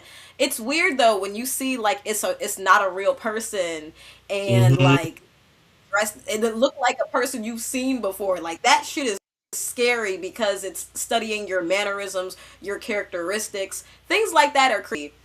But I think too, like in a way, if it wasn't these major ass companies, I feel like it could be used in a way that's at least a little bit less dangerous, less exploitative of people. Because there are little monotonous small tasks that people use it for. Like, okay, I don't think that's as bad, but like certain things that people use it for, like people who are using it to make like literally porn against people's will and shit like that. Like people use it for all Yeah, I've heard multiple stories about that. I'm like, that's gotta be a lawsuit. That's gotta be a lawsuit. it gotta be a lawsuit. But I just saw the comment. I believe he ain't drink coffee, but that's wild as hell. But Yeah. what was I gonna say? The article? But yeah, but you kind of touching on like the AI black folks, the AI Yeah, music. it's creepy. Oh my god. Like there's this like gospel trend. There's like this gospel song. Not the remix to the thong song, not that one. But I think the same vocals are placed on like it's like a conversation. And you saw my story like earlier this week where I'm like, wait, this is AI, isn't it? Like girls having a whole conversation about her friend. She got back with her ex or something like that, but it's in the same audio of the gospel dude who remixed the thongs or That's the crazy. gospel AI that remixed the thong song. And at first I'm like, oh, this is funny. This is kind of funny. But then I'm like, I've listened to it over and over again. I'm thinking because you know when you find something funny online, you want to listen to it repeatedly. That's how the algorithms get you, obviously. But as I'm listening to it, like the second or third time, I'm like, this is AI, isn't it? I recognize this voice. Like this is an AI like artist doing this stuff. So now like you're fishing black. You're fishing gospel content. You're making Like that's digital weird. blackface. That's Yeah. digital blackface. I That's think literally it's one some. thing if it's, for example, some of these videos that are informational. Cause like I'm not gonna lie, I've done that for Iansa, like because it's hard sometimes to read a script. Like it's one thing if it's AI, like like you're using a voice for information, but some of the shit they're using it for, like why do you need to make like the fact that you feel like you need to make a gospel song is weird as fuck. Yeah, like it's one thing if it's Grammarly, because technically Grammarly is AI. Grammarly, Like because Grammarly I've used to edit stuff all the time. Yeah. yeah, but now Grammarly, I think Grammarly Premium has like more like AI features and stuff like that too. So I just Like I I don't like it where it's like I don't like it. Yeah, I don't want to use it to actually write. Like no, it's like right. if I needed a semicolon instead of a comma, sure. Yeah, I'm like, oh, this is too wordy. Yeah, thank you for letting me know so I can get better, so I can remember that next time. I don't want you writing my speech for me. Yeah, but I don't like that. but yeah, going back to we can go back to the article. They said, I hope the training center, surveillance center doesn't change the vibe of the people in the area. It said same time opponents were on this writing. The site Atlanta's vast camera and license plate network will supercharge a pattern of digital tracking in black neighborhoods. Again, yeah. There's again, as I talked about with the Billboard video, they will use this technology to get a profile of every single facet of who you are. License plate, what you look like, your works like as deep as like your work schedule because when you go to work you're also being surveilled. So now they know where you work at. So just in case you want, Right. in case you want to pop off, you want to do some revolutionary consciousness building, or God forbid, organize some revolutionary resistance. They already know how you're gonna work. They already know where you live at. They already know where you're employed. They'll just come to you. Like it really puts into precedent just how, even with how surveilled like the Panthers and the BLA and the RNA all were, like it really puts into precedent just how much the empire has learned from their mistakes and has improved upon their already established tech, already established militarization. Like they've improved upon it. That's what this money goes into. But unless also, of course, with war, even though they're being giving belt to ass right now. But Oh yeah. says but no, just but no. As the article points out, a Georgia-based surveillance companies market this model nationwide, and as other cities begin to revolt over its ties to immigration enforcement (ICE) and protest policing, the debate in Atlanta is becoming increasingly important. Training materials and tours of the site emphasized its mock city blocks wired with cameras, license plate readers, and real-time crime center feeds, giving officers a controlled environment to practice using AI-driven tools to track movement, monitor protests, and coordinate responses. Atlanta, as of 2025, has 124 surveillance cameras for every 1,000 residents, which is higher than any city in the world outside of a handful in China. We're talking about Wakanda. Wakanda. Oh my Hard God. Killer quotes. Mike said, "This is Wakanda." Oh my gosh. That was Which is even dumb when interesting he too. said that. When he Wakanda, said that, I was Wakanda, so what kind of? like, He was like, "What kind of bullshit you talking about?" First of all, I'm on. See, now I'm on bullshit. But what's interesting too about that too is a lot of like black communists and socialists, they don't like Wakanda because Wakanda's a monarchy. "Oh Wakanda's a yeah, monarchy. that's true." They're like Dr. Ball is like vehemently. He's talked about I'm for the downfall of Wakanda. Wakanda needs a communist revolution. Yeah, like, but it makes so much sense. What do you mean you're the most African Uhuru? Wakanda Africa needs a Uhuru movement. What do you mean you're the most advanced African society? Not a nerd of me about to come out, like if it hasn't already.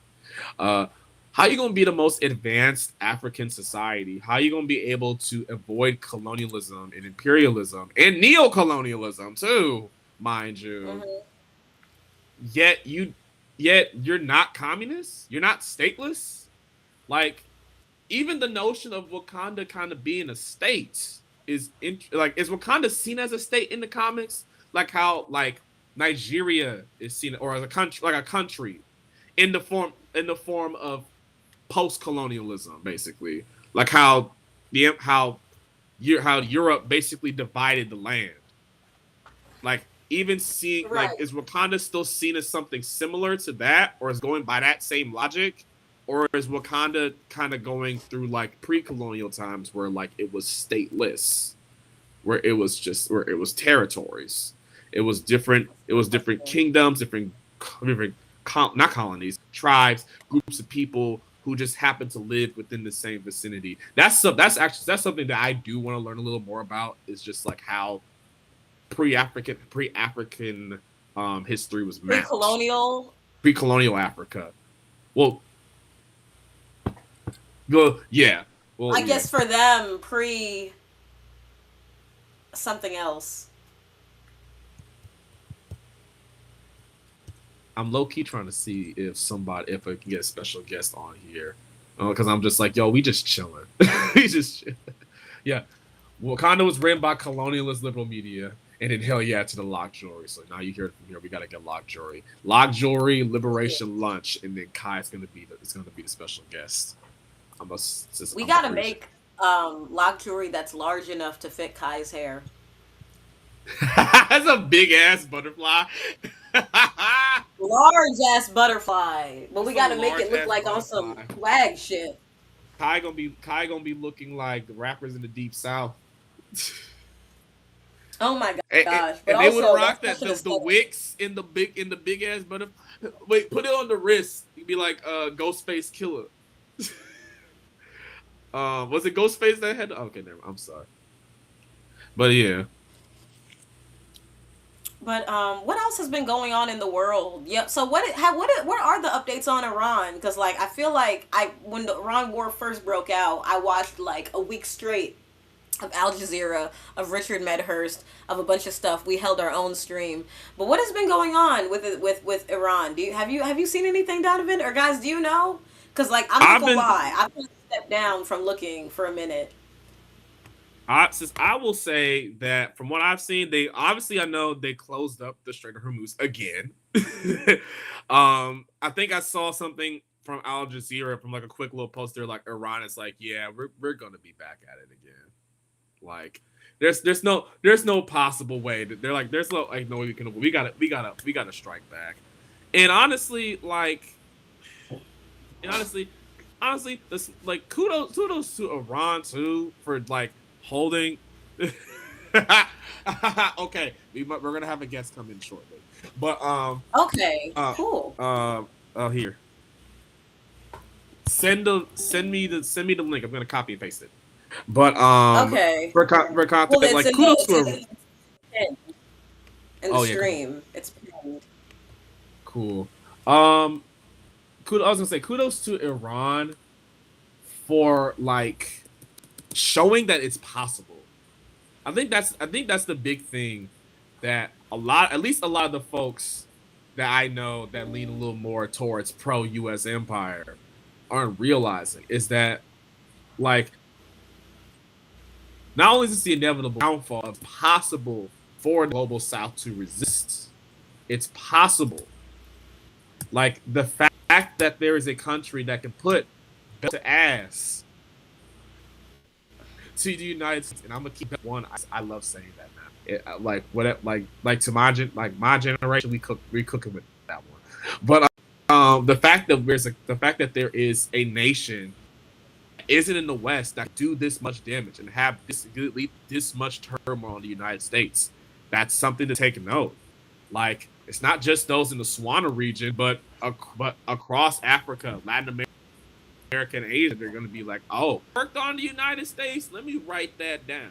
Let me write that down. That's Let me the write that thing. down." That's Oh, kind of like, you know, kind of how, and not that this is the best comparison, but in a way where, I mean, this is different because during the Haitian Revolution, you know, there was no like mhm. modern media to like outspread, widespread that. But want, like, that is why, like, with the revisionist history is so important for them to have because they don't want people to know that something is possible because it's going to inspire other people to rise up and do the same shit.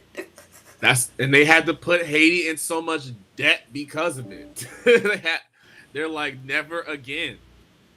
They said like how they be talking about with 9/11. They're like never again. We're not gonna have another bunch of black folks rebel. Never, never. They beat the entire Western Hemisphere. France was getting their ass whooped, but they needed help. So they had to get their Right. homies in. They had to get some of their big homies, and then they big homies got their ass whooped. So now just like I don't know what we can do, bro. That's exactly right. Okay. The Maroon Society, am I getting we good? Say the Maroon Societies, and then like people the Polish that fought with Haiti. But I like depending on who says it, I get a little about it. Not to say that they wouldn't have helped, but to keep in mind on Right. like one, this was an African revolution. They were in the bench. They was on the bench. That's it didn't help, but the African diaspora was in the starting lineup. They were doing the plays. It was like That's kind the of like Temptations movie. how They was selling the it's kind of like records. how with America, they're always like, "Oh, we fought off the Nazis," but it's like you didn't fight off. I mean, you did the work. Yeah, it was the Soviets. It was Soviet Russia because America or United States, excuse me, because Malcolm would pop me upside the head if I said America for the United States. He'd be like, "What you doing? You know better than that." But the United States, for those who need a fresh reminder, was many people in the United States fully supportive of Nazi Germany. Fully supportive of Nazi Germany. I They got the literally idea just from like us. yeah, they had the whole I can't the one of the American I gotta like the stop saying American or us. US the us I gotta stop saying us. They like got the idea from the United States. yes, yeah. What do you mean us? Like the movie? Like I gotta you know what I'm stop doing that. saying? That's some colonial. I'm sorry, y'all. I can't be the EIC of Iansá Magazine and say us like we in the United States in the same. The United States Right. government. Honey, They you got in the the Republic idea of New from. Africa. When I say us, I mean United States. Yeah, the us. The us. USians. Yes, yes. I kind I of fuck love how to Bat be saying that. Bat be like USians. USians. But but I'm trying to think. They had that big. I remember seeing the video. They had that big ass ceremony at Madison Square Garden, like 1939. I can't think of the Yeah. name, but the footage. I remember watching the video on it. It came What, the out American during Nazi like the Party? 20. Yeah, like they Yeah. finally came out during like the 20 like around the time the 2020 protests were happening. The summer 2020 is when the Hmm. footage first came out. So and it showed like George Washington and like not and they had well with like Nazi like propaganda and regalia and stuff like that. Hmm. And it's like imagine what it would be like if we were doing this right now. That footage did not exist. Yeah. Like that's the type of footage that Palantir would want to censor. That's the type of footage that the U.S. government wants. That's the history that they don't want to have. Like fucking Charlie Kirk's death, like literally a repeat of not of like I'm trying to think of his name, but shout out to FD Signifier. He talked about how this was literally the same What, thing George that happened Lincoln to a head of Rockwell? yes, Rockwell. The same shit happened to Rockwell, head of the Nazi Party, head of a far right organization, a fascist organization. Oh He got shit. killed by somebody within his own camp. Oh shoot. Oh shoot. What's good? Hello. What's Our first good? What's guest. good? Can you Our first see me? ever guest on The Reasoning. Yes. I can't see y'all. How are So how you? things? Yes, long time no see. I You've been know. organizing a bunch. That's all I've been saying. Well, I've been trying to do my part in my community, you know. But I'm glad to be here. I honestly can't see y'all. Do I have to reset the website? Oh, okay, because I can see you. Oh, Yeah, okay. I can my see you. it's like a black screen. Oh, that's Mm. weird. Let me see. Nah, we might have been talking a little too much shit, Mariam. They come back. Yeah, we be talking. They be trying to get us because we be saying stuff. Yeah. I mean, that's, you know what I mean? That's be part of it. Okay. it comes with the territory. Mhm.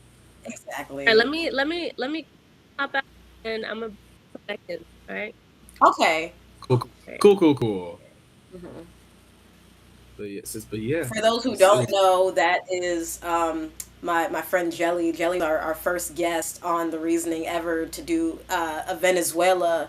Jelly is Venezuelan, and they were on the first episode to like kind of like give in depth a situation on Venezuela and like the things that were happening once they kidnapped President Maduro Nicolas Maduro and his wife. Yeah, yeah, yeah. That's crazy how they call her first combatant. I think that title is so beautiful, first combatant. That's just it. Would they call that to Robert and Mabel Williams too? Would Mabel Williams be like first Yeah, combatant yeah, to Robert Williams, Robert F. Williams?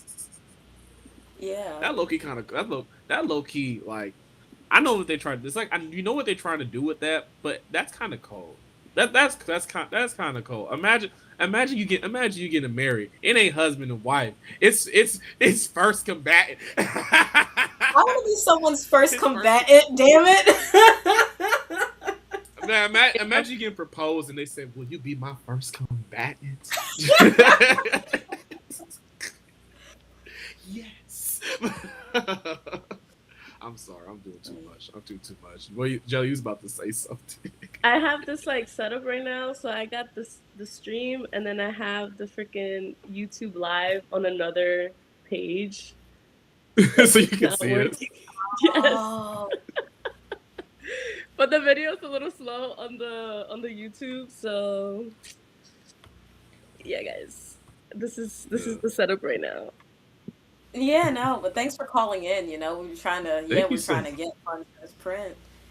No, thank you for Yeah. inviting me, Donovan, and it's great to see y'all No, again. no, it's great to see. It's great to see you too. Yeah. I'm like, let me see. I know you had to be happy. You have to be doing some cold stuff. I know you had. I know both of y'all. I'm not sure if it. Am I on the right side? Am I on the right side on the YouTube channel too? Like I am on this live stream. Cool. Both of y'all had y'all had Mumia Day or Mumia Week. Yes, they had Excuse me. movie a Y'all were week. organizing for Yeah. that. Can you break down Mumia Week? Because I know both of you had like different tasks. Y'all were a part of different facets of it. I know Miriam, you were with Fred Hampton Jr. Shout out to Fred Hampton Jr. Jelly, I know you were doing some stuff. Was it with the abolition school? Yeah, yeah, Shout yeah. out to Miriam, school. start it off, please. Oh, okay. Well, my role, because I had shout out Gian. I had connected with Gian through Mama Pam Africa, who is the primary organizer, organizing In for Africa. Mumia's release. Exactly. Shout out to the Africa family. Shout out to Move. Yes. Um, yeah. So I connected with Mama Pam Africa, and she connected me with Gian and the two things that I had to, because I had some other organizing to do, but the two things I did was I spoke at the event at the One Art Community Center, and then as well as I connected Jakai, Jakai, who we interviewed, Free Jakai. I connected him to the event so he could all as well speak and address the political prisoner situation. So that was my roles and then a part of it was I was in St. Louis for the APSP plenary, so I didn't get to see the entire Mumia week, but like the stuff that I saw online has been like amazing, of course. Yeah. Yeah, no, I mean, Miriam, the speech was powerful. Like Thank you. was connecting, like this was how to connect the struggles together, right? And a wonderful job. I was so proud to see you, and I was honored, to be in that space. And honestly, like my role in the music was just kind of like, showing up, like how can I help, like just an extra hand for the organizers. And as a alumni from Abolition School, like it's a wonderful network that gets you to meet other organizers, right, in different spaces. And then you see like the beautiful thing about like how we can organize together for Mumia. And knowing that Mumia is an internationalist, like um and being able to connect all the services together. It was really beautiful. I was a chant lead on the march for Friday. Um, Yeah. yeah, it was beautiful. Yeah. Like with my other comrades. It was a great time. Got a little rained on, but that's confirmation. That's confirmation. So, and then Mumia called as well, so that was also really nice. Just being able to hear, and for me, it's like I was like I'm a Scorpio, so I'm like very sentimental. So I'm like we're celebrating, but then I'm like, damn, like I can't fully celebrate because I know, Mimi is still behind bars. So like for me, Right. it's just like this pull of like, yeah, I want to like feel joy, but like also like, you know, like dread, like no. But it was beautiful. People came together. The week was full of events. We had an arts and crafts. We did Church of Revolution. We launched it with Church of Revolution.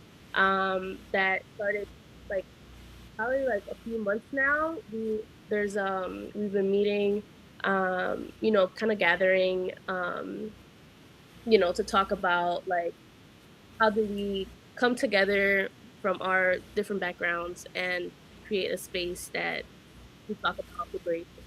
And they launched it on Sunday. That was beautiful. Singing, we had food, we had community, we had Mama Pan talking, we had other Black Panthers talk as well. Um, and then we had a fundraiser in Tattooed Moms in Philly. Um, Right. it was so nice. It was a trivia. We were learning. We were, meeting new people that have been in other organizing spaces in Philly. Um, and then we had the marches Friday, Saturday, Yeah. and that was beautiful. I didn't make it to the march on Saturday, but it was, the pictures, the vibes. I was just like, y'all did y'all thing on Saturday. Um, but yeah, it was beautiful, man. It was really beautiful to come together, you know. And Fist of Fridays, it's happening. Started last Saturday, so we're gonna keep it going, until Mumia is free. Yeah.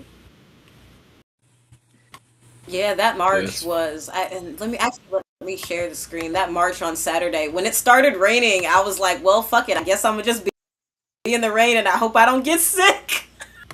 Yeah. It was Iansá was giving you the boost. Exactly, exactly. Yeah. But Yeah, yeah, no, I that's what really I was. enjoyed. That's what I was interpreting. Like you want to. Iansá was like, I'm gonna give you the storm. Just throwing it. See, you can see Miriam in the front. Mhm. Yeah, yeah, with Mama Michelle and Baba Steve. Shout out to them. They Oh are my god. also. I will. Mama Michelle, who Donovan also met, is also, she's with the African National Women's Organization as well as she's with the Abolition School. Mhm. These Man, Yeah. pictures. shout out Oh to my the God, I no, but I Abolition. was like, I wasn't fucking out. you sis. Oh, these are some good fun. No, but they're such goals too. Yeah, that's what I saw to you when. Okay, so like full like story when I came to Philly, me Miriam work on the Iansá stuff, that whole thing. Through the snowstorm, we were able to get stuff done. Which shout out to us.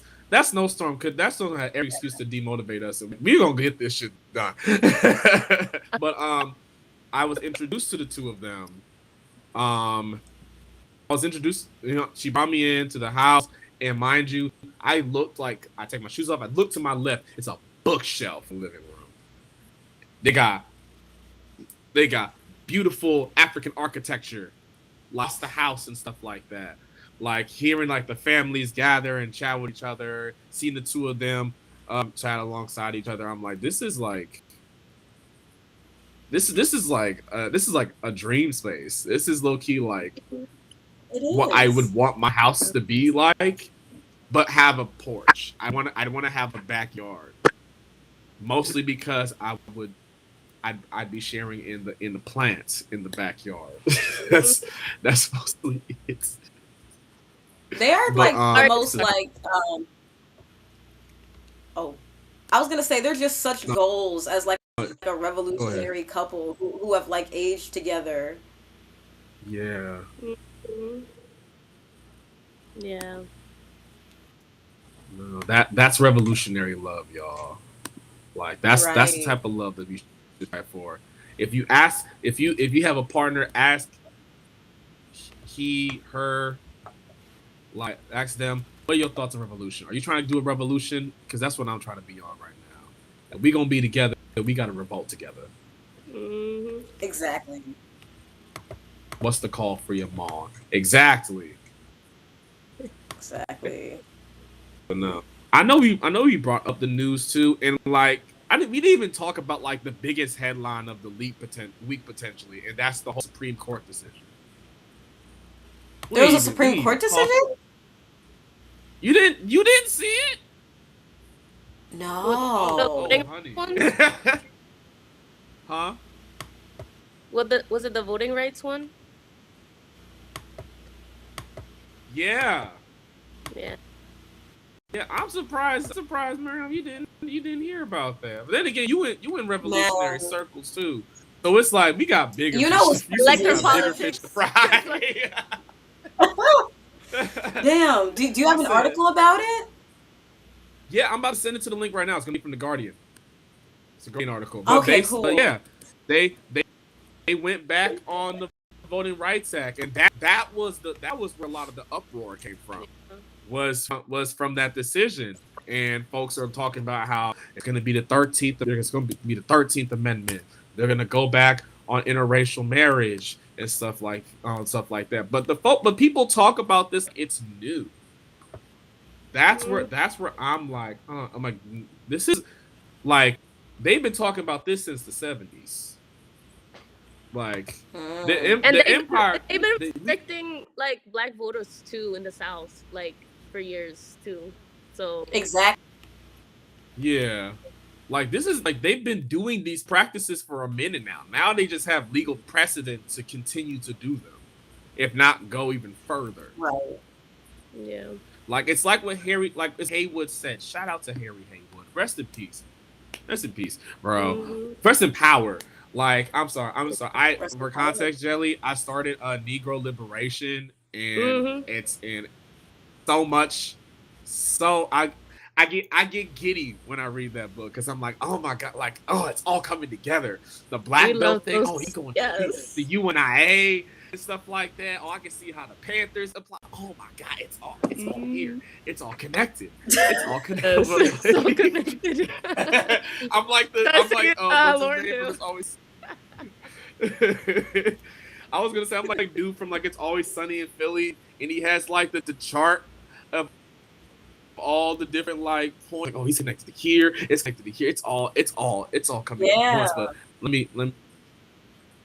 let me like stop before I do it.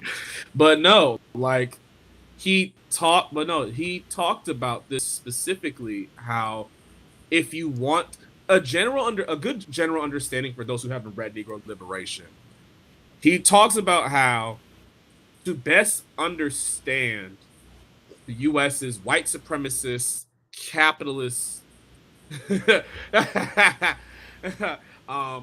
capitalist structure, its status quo, you need to look to the Black Belt South. That is the region where they cook up all the recipes, all the plotting and stuff like that. That's actually why it's so disadvantageous to disregard the South. A lot of folks in the North like to do this reactionary thing where, let me know if I've been talking too much too. Yeah. I feel like I've been on multiple tangents. Oh, I'm sorry. We can get to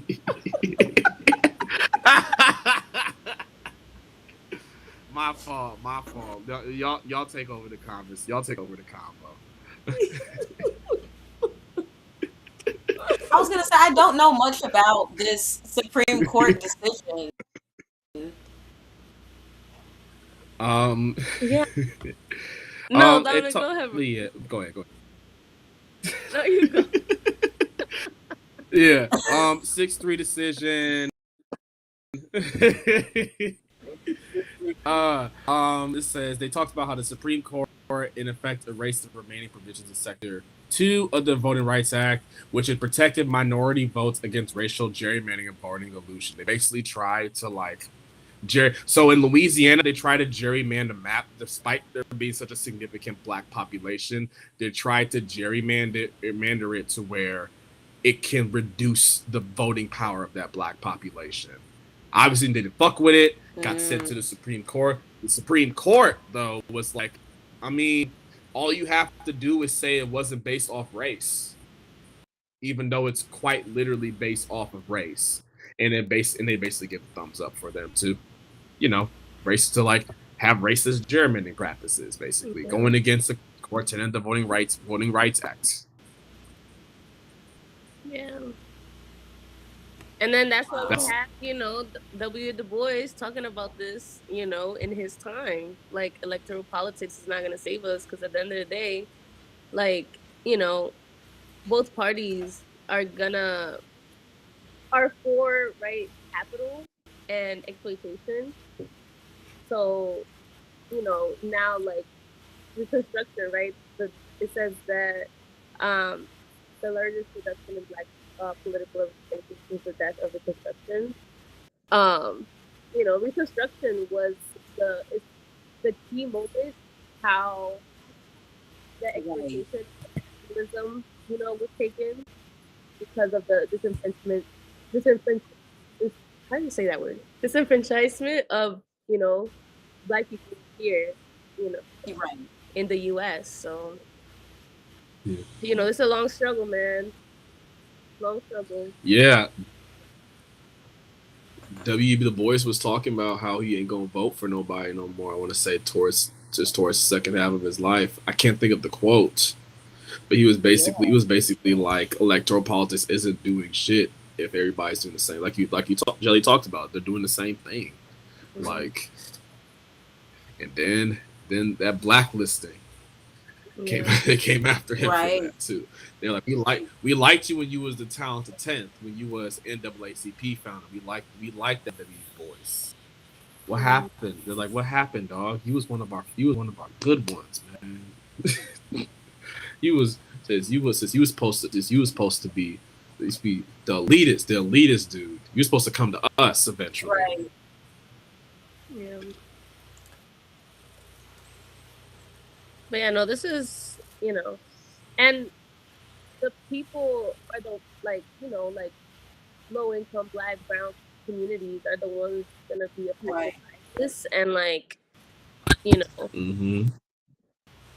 it's just so unfortunate. And, I extend my solidarity, to the communities doing the work, because at the end of the day, like, the chance that we say, like, in the marches, like, who keeps us safe, we keep us safe, like, so, extending my solidarity to the community fighting this, because, you know,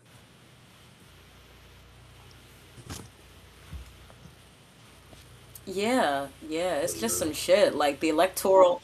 That's the thing when people are talking about voting. It's not like on one hand, I understand that people want to.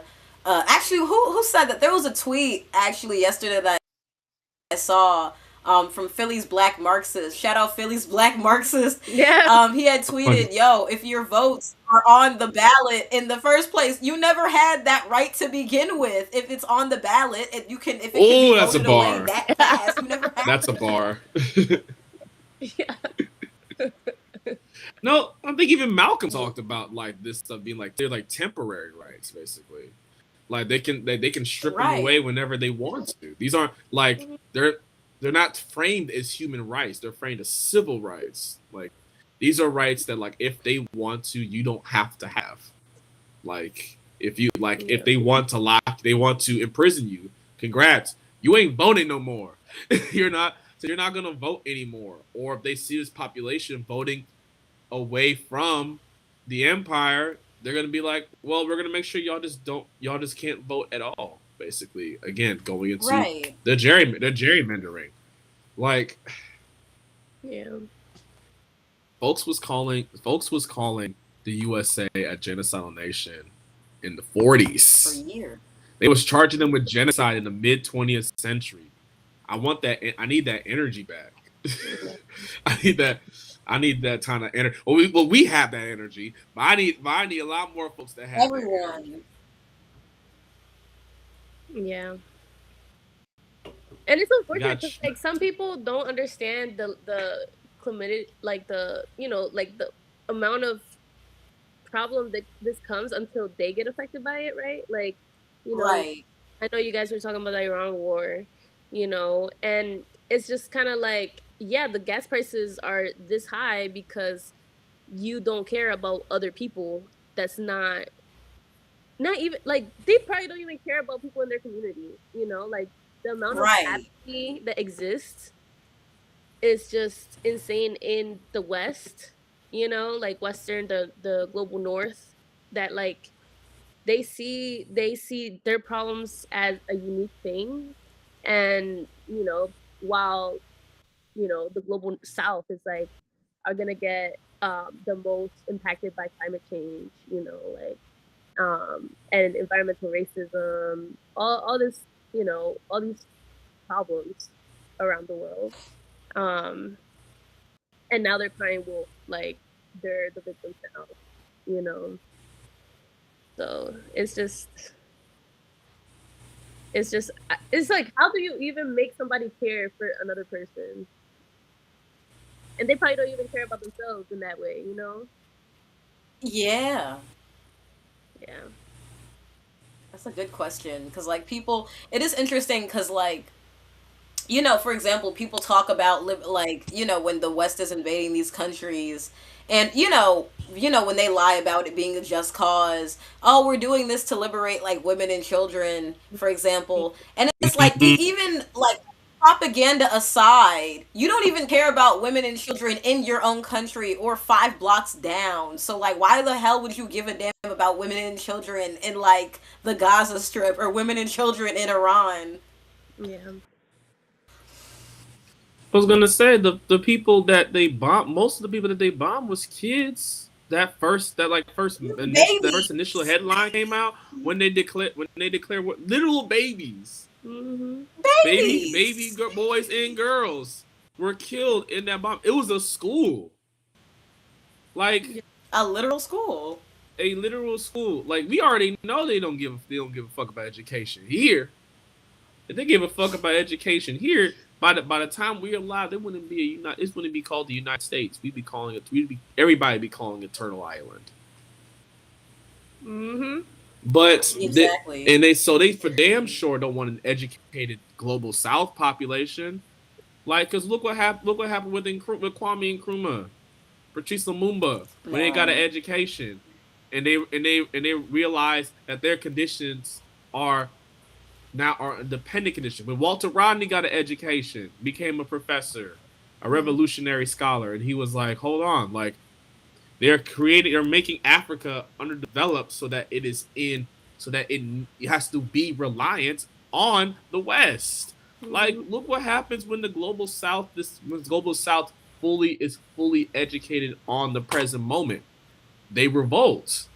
It leads to a revolutionary praxis because if you know about the issue and you're doing nothing about it, you're just as bad as the folks who Complicit. actively benefit from the situation that you're in. Your complicity is in of itself consent for the empire to do what it's supposed to do, what it's always trying to do. So Yeah. Yeah, so them striking down like rights that you barely had. I really say like we need to pick certain small things that can be done with voting, but like this is definitely the way the Democrats are trying to champion this is like we just need to get a few more people in, or we just need to vote again. Like this is clearly not working because that party, every single thing is always on the ballot. Like if it's how do I say this? If it's the election of our lifetime every year, then it's not the election of our lifetime. Yeah. And also, like, voting wasn't the end goal, like that wasn't the end goal, because there's a future after voting that that we can see when we see other places that are like, you know practicing like community based politics, right? Like we had the Zapatistas, we have like Venezuela with the communes, right? Like there's different ways to organize our communities and ourselves that is outside the binary electoral politics, Right. so it's like voting, yeah, like voting for a community that's similar to like a Zapatista communes is different from what we see as voting here. in the West, because they have more participatory approach. Um, and it's like, councils, like everybody has a voice, like there's, and then you send a representative to go represent you at, whatever, kind of like to the state, but in the on the ground, like there's councils, there's meetings, everybody comes in, everybody says something, and it takes hours, days to participate in these councils because it's community based, and you want to make Right. sure that your voice is heard. And I think that's the kind of like the problem with it in the West. That's like, yeah, we know like voting, we have voting rights, this and the third, but it's an illusion because at the end of the day, they're still gonna do the people in power are still gonna do whatever the fuck they want, you know. Right. And we're not dictated by our community or our needs. It's gonna be dictated by capital and profit, you know. So I think we just need to start looking at different ways that we can organize. And they're outlawing fucking mutual aid, right? Like giving food to houseless comrades. Like that's how you know like this is crumbling. This empire is crumbling, and you know we just have to train and get better.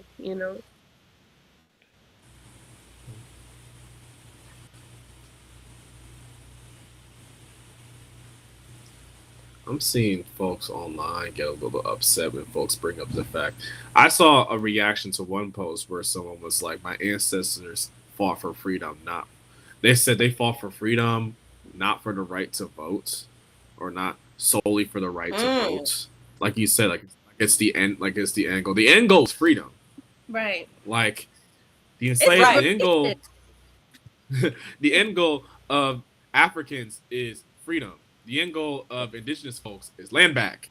Is getting the land back. Like free to land and land back are literally like two two goals. Says two goals, two objectives within two different communities with a similar goal in mind, which is to decolonize the land, give Mm-hmm. it back to the indigenous people, and then the RNAs and then the RNAs focus on like black people having our own independent land, our own reparations that is owed to us like Mm-hmm. centuries That's another thing since. people got to talk about, though, is like I question a lot of these different organizations who talk about, like, you know, talk about decolonizing, but they don't want to bring reparations into the question, or they don't have a consensus on reparations. I think that is a very concerning thing because, just in the sense that, like, you know, when you look at the backbone of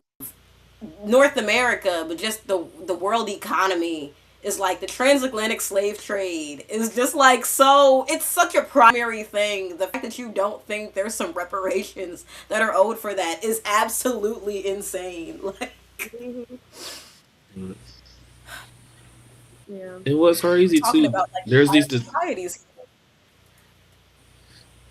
like there's I remember there's multiple depictions of like in comedies and dramas of like what black people look like with like reparations and stuff like that. And I think it's interesting that they choose like an idea of it. Like I think of the Chappelle show skit where black people got reparations. I think about the episode of Atlanta where the black lady basically is like following this white businessman, and it's just like, you owe me money, and she like has a whole cookout in front of his apartment complex until he gives her the money back and whatnot too. I just think it's interesting that it's like reparations is seen through a capitalistic lens, as if reparations will make Right. more black capitalists and create like black conglomerates and corporations, when and what I genuinely feel like, if black when black people receive reparations, it's just going to be a bunch of mutual aid network. It's going to be socialism, like the art, like that, like the RNA. Let reparations happen. The RNA's happen thing. They're gonna be like, screw this. We going to the black cell. We just gonna create. We just gonna make a socialist society, or a society based on Tanzania's, I want to say, is it cooperative economics? I think was like the key facets. I could be 100% wrong too, but I know they based the economic model off Ujama. Yeah, Ujama. Oh, okay, yeah. Oh yeah, the principle of Ujama. Yeah. Yeah. Wait, y'all need to send me some resources to read more on that. Is it? Is okay? Because I know. Let me make sure that's the correct principle. Is Ujama's? Ujama Yeah. is Oh, cooperative. I Yes, it's think should cooperative be. economics. Is Let it me look. Ujama? Actually, I'm literally looking at the Iansa page because let me see. Because we Ujama did is. post it. Yep, Ujama is cooperative economics. Okay. Ooh, ooh.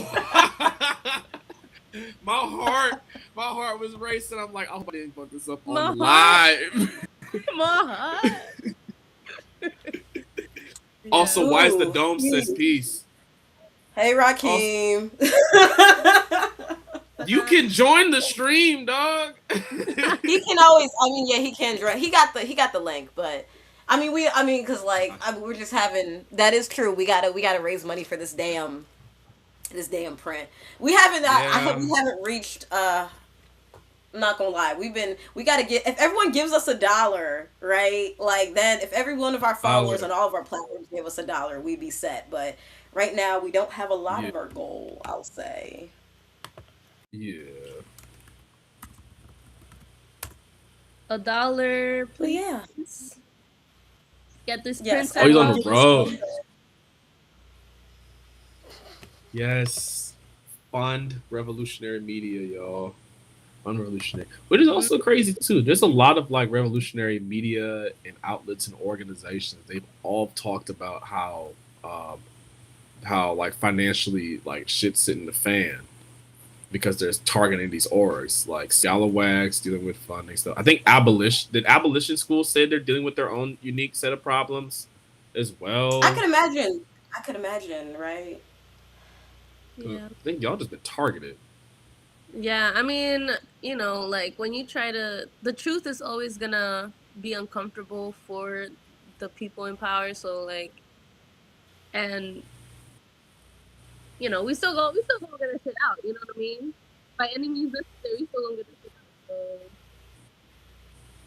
Yeah. it's a matter how to kind of like make sure that people, right, understand that like, CNN is not telling you the truth, right? Like all these news medias on the TV are not telling the truth, right? And I think it also starts with a conversation with your neighbors, like, hey, like they don't talk about X and Y, you know, it's every day conversations. Yeah, it's a lot of different platforms that have been, and I know Redstream based out of Europe, they're undergoing a lot of in Germany. If I'm not mistaken, they're based in Germany. They're undergoing a lot of censorship as well because they used to have a like thriving platform. They were very educational. I only had like because like some of the stuff I want to do like were for Iansa. They're like a major point of inspiration, which is probably why they've been targeted because they make very targeted stuff. They talk about move. They've talked about what's happening in Congo, different things from Red October back in like the 1910s when the Soviet Union was first forming. Like they covered so much information, and them and Africa Stream both got like entirely blackballed and censored the hell out of. And it's awful because some people like I know we on the quote unquote left, we pride ourselves and we sit there, we read documents and articles, but they were making such good media that was accessible to people who weren't necessarily in these communities like we're in. Like we have these communities of people who've been organizing for 20 and 30 years, or people just in general who have that kind of information. And it's like the average quote unquote average Joe who might not be looking into Marx, Engels, any of these people. They were able to go on these platforms and finally like really learn something. So like they had to strike that shit down. Hmm. Yeah. Yeah, it reminds me of African Stream. Like, Mm-hmm. I think it was like 2 years ago, they were banned. And, they were talking about the Sahel. It was also like when the revolution was taking place. the French, they were like booting off the French army, the French embassy, and then next thing you know, they were banned and they were dismantled. And then one of the people that like organized the media was like, they do this, but more news like ours are gonna prop up, and it makes me happy because he was saying, like that was literally what happened. You know, when you cut one down, there's gonna be hundreds that will sprout back up. You Yeah, it's a communication war. Like it's just as much as it's like it's a physical war. There's a media war that's being waged as well. And with Yeah. something like Africa Stream and Red Stream, also I think Red Stream is based in the UK. I think it's based in London. I thought it was based in They London. used It's to, but I somewhere. know what's his name. Oh, When I they. spoke to the editor in chief, he was living in Germany at the Uh, time, but I don't know if he still lives there. But the UK also, yeah, they also struck them. They like yeah, it was a few different European countries they didn't want them, and then they froze his. And I think believe like he has. I know he has children and him and his wife. So I think they also they froze froze their bank him. assets. Mm. Yes, they froze their bank assets. So What? I gotta put a few things that I'm gonna drop in the chat, but it is actually a very serious situation. If we do a Iansá, like on one hand, I love it. On another hand, I would be lying if I said I wasn't concerned about like the things that have happened with other networks, because like we're not a fraction of close of how big that they were. But as you can see, they're willing to crack down on shit regardless. Yeah, but yeah. I was gonna say, yeah, the fact that like they could actually like not just connect with folks like us who or folks in our circles, but now you got like somebody who just happened to stumble upon a video of theirs and they're getting like a simple breakdown of like here's dialectical materialism. Here is like you said like here is the red summer like the red summer or here's what the Black Panthers were actually about. Did you know the Zapatistas were da da da da da. What was the Bolivarian Revolution? Let's break it down. The Sahel states. That's a big thing. Here's what you need to know. Like simple, easy little easy little videos and stuff for folks to consume. Africa Stream doing that just with Africa. I know he's with Sovereign. The dude who made it is with Sovereign Media now. Hmm. But Yeah. like the So the grip he had on like African geopolitics online for such a long time, like at least like 4 years, I want to say, around 4 years of just like beautifully crafted content about The continent. well, yeah, geopolitics, right? But the fact of the matter is, it's the same reason why we talk about media being consolidated, because this is why.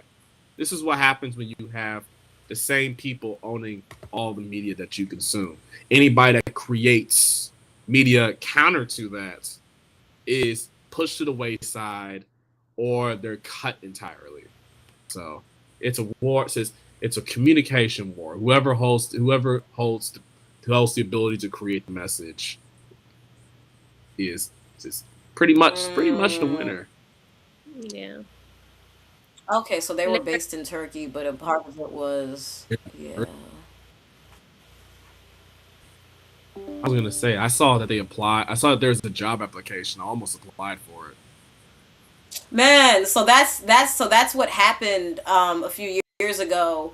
I basically got in connect with them, and then literally everything just shut down. I lost complete communication with him. 'Cause I with him Hussein, I believe his name is.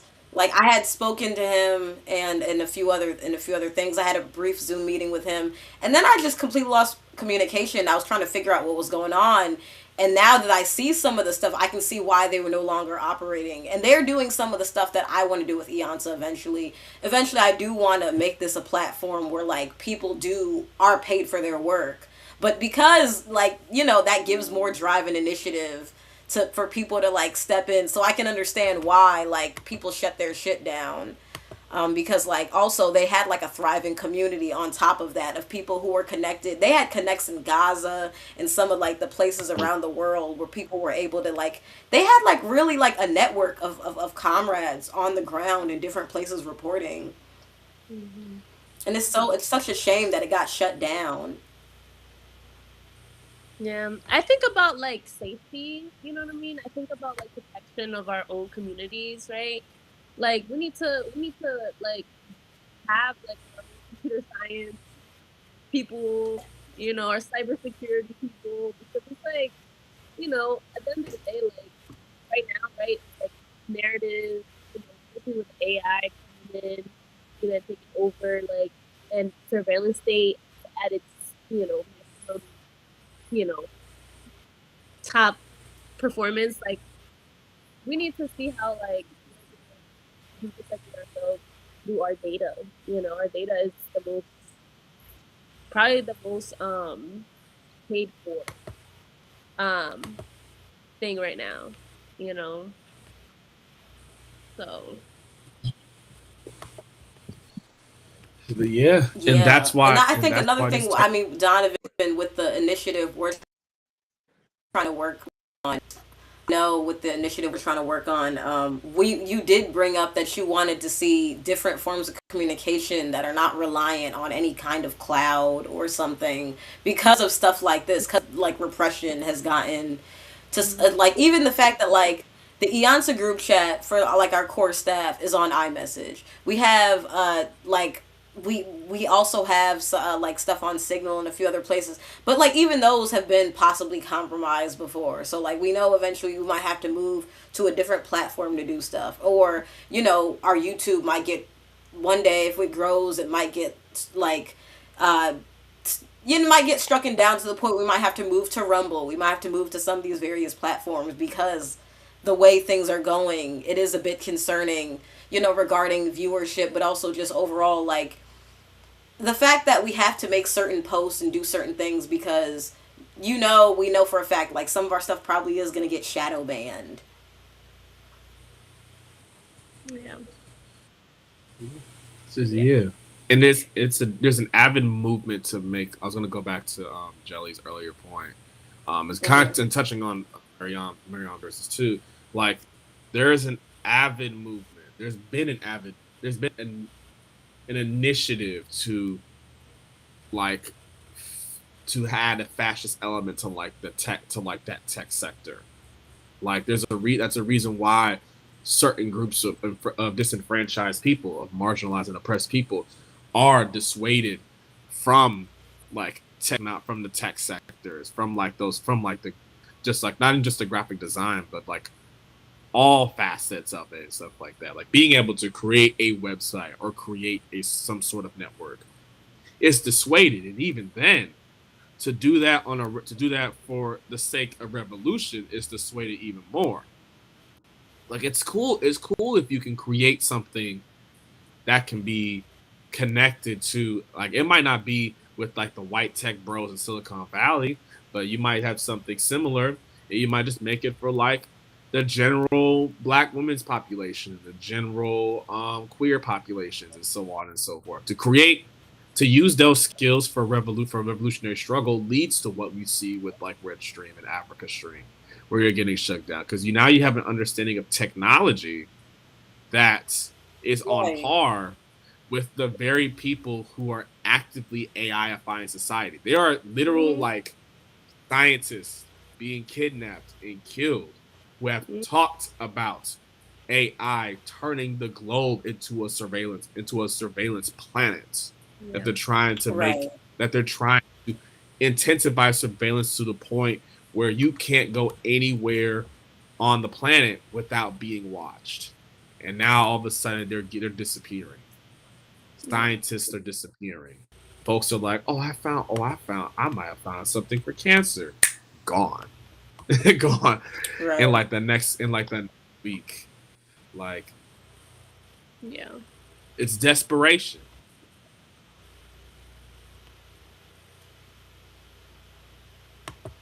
I was gonna say, I don't know. We haven't hit a lot of our goal yet, but I'm trying to think. What else did you want to go over, Donovan, in terms of news? Um, right now, I think the Supreme Court was sort of the climax of it all. A lot of it's more so Mm. he's a it's more so little internal conversations with folks. Now it's like the Supreme Court's ruling, and it's a response to that. Like folks are telling folks pack the courts, come to midterms, and so on and so forth. But we already discussed temporary element of it all. But nah. Says Mary, says like you have any pop to mind, anything that you recently. Because there was like a bunch of, oh, well, and then I still want to have the deed theft shit in New York is fucking insane. We were going to cover that eventually. The deed theft thing in New York is absolutely Oh atrocious. yeah, the deep stuff. Yep. Yep. It's Yeah. nasty. Oh, It's and so also nasty. also in Philly, they're shutting down 17 schools. Really? Yeah. That's why. Um. That's why I saw the They're, um the video you shared. They were rallying at the school board meeting. yeah. Yep. Yep. Yep. Oh my gosh. I think it was like $3 You think million Abbott Elementary? were. And these are the same people. God. These are the same developers. You know what I mean? The same like politicians in our city council that were about to sell off Chinatown to the Oh, 76ers. wow. You know, like now they're shutting down About to sell off what? What'd you say? So what were they about to sell off? They were about to shut down things for, was it for the stadium? Yeah, the stadium, the 76ers stadium in the middle of Market Street. Terrible. Everybody building this. DC's having a thing too with they're reviving the Kennedy, I think the stadium. They've been talking about that for a while now too, but that's also going to be affecting folks. I think it's near Southeast, or at least that area. They're saying folks are going to be affected by that as well. So like, yeah, sports. So yeah, sports is so they're shutting down the schools. Wow. In favor of they a could make a controversial facilities plan Thursday. Oh no, go ahead. Close. Okay, yeah. It will close 17 schools in the Philadelphia School District and renovate 109 others. 6 school board members voted yes, while 3 voted no. Oh my god. This is awful. Ugh. Yep. Jeez. Yeah, this is People okay. Starting in 2027. And this is from January, but yeah. Yeah. Nearly 5,000 students will have their schools closed in the coming years, based on the year's enrollment counts. Another 2,800 will have their schools moved into a new location following the district's plan to co-locate and relocate 8 current schools to different facilities. Jesus Christ. Look, we're already dealing with like the after effects of AI messing with kids' education. Like I have like some of my students like work in a comm center. Like I coach college speech teams, so they'll work in the comm center because they're the best public speakers. Some of the best public speakers in the country. So they're gonna help you with your your comm 101s. They're gonna help you do your public speaking class and stuff like that. You got college students that are so reliant on AI. It's actually sad. It is. Like they tell me stories all the time about them just being about them. Like I think somebody cried or got emotional because one of my students told them maybe if you just move this part of the speech here instead, but they got emotional because ChatGPT told them something else. Like they're ChatGPTing their speeches for class. And teachers and professors have basically given up, from what I've heard. They're giving up like that fight. So now students are just AIifying their stuff. And I'm like, this is college. This is a university. High school, I know it's gonna. I know that it's gonna be. It's gonna be even more, even worse. It's not good. And then you compound it to this, where you gotta move schools because of redistricting, because the 76ers just have to have that extra stadium. They have to have that training facility. I'm not gonna say They nothing about the voted no on 76ers. it, right? I think they voted no on it, but it was like public information as to like which people supported it initially. Who supported it? Like, I forgot, but it Wait, was like a or certain amount of people. wait, continue, Miriam. My bad. Oh no, I was gonna say I forgot, but I know it was like I forgot it came out. I didn't get the names exactly though, but Yeah. yeah. Are you talking about Chinatown or are you talking about this? yeah, the Chinatown. I forgot because then they have a certain of it came out like a story a few months ago, like which people supported it or something like that. I don't think I saw that, but like the they were just corporations and stuff like that. yeah they were just gonna put like they were trying to divide the working class because they were like, oh yeah, like there's gonna be jobs, right? Like the construction jobs, like the jobs inside the stadium or whatever, while displacing all the workers in Chinatown and families that have been living there, for generations. And Chinatown, what I mean, it's a thriving community, you know. So I think that's what I saw from because I know they were like putting like pitting like workers against each other, you know. That's Mm. what I saw from what I remember. It's interesting too. They said similar stuff about DCs too. That they're like, oh, we're gonna create jobs with this, but you're actively making it Oh, unlivable for folks in DC. And they said the same. They said the same thing in is it Dubai or whomever was created a stadium in the Swata region. Like one of my students wrote about in one of their speeches, like how they literally will work these people to death. Like mm. a lot of times when folks will have to build these stadiums, they'll be in like unsafe working conditions. There Like is a fake Right. you're pra- they you know what I mean? Like that's how they can be built on. It's just the blood and bones of people that needed at least to pay bills or send money back to their families and to the amount that they died. Unfortunately, these conditions, like, like it really adds a new tone.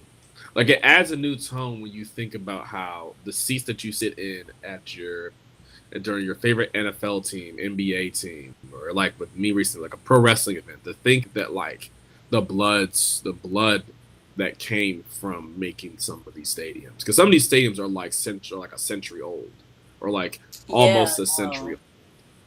So like think about like the blood, sweat, and the tears that comes from making this stuff for you to be entertained. The communities that had to be displaced. Are there stories of like community of like Black, Indigenous, communities of color, Asian communities, Hispanic and Latino communities that are like that resisted this sort of stuff? Like someone's like, oh, we're gonna build a stadium here. We're gonna build this thing here, and the communities were like, yeah, I think no, that's stupid. yeah, no. You're gonna have to. It's gonna be That's a over our good dead question. I bodies, can't think of basically. anyone off the top of my head. I feel like there's been headlines before like that.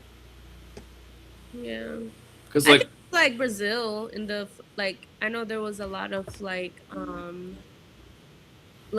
the favelas were like kind of I'm not 100% sure, but when like FIFA was there, um, there was a lot of like displacement of people in the favelas. And I know here in the US, I know like Black Lives Matter is doing a campaign to boycott the games What that's happening cause? this summer. yeah, Black Alliance for Yeah. Peace. Yeah. So yeah, shout out to It's like, that. which all. Go ahead. Oh, that was it. I was gonna say it's also partly connected to the earlier conversation regarding the AI secure data centers, security centers. Some folks have said that like that's sort of like a response, not necessarily a response, but like it's in addition to the U.S. hosting the games and stuff like that too. Folks don't even feel safe going to the games because of the presence of ICE, the chances of being deported if you're trying to watch from a different country, if you're trying to come from a different country. Like, no, we've been doing, for context, so the app has been doing this for quite a minute now. Because literally being facilitators of genocide, the U.S. and Israel still being allowed to like have any connection to the games whatsoever is crazy. sinister.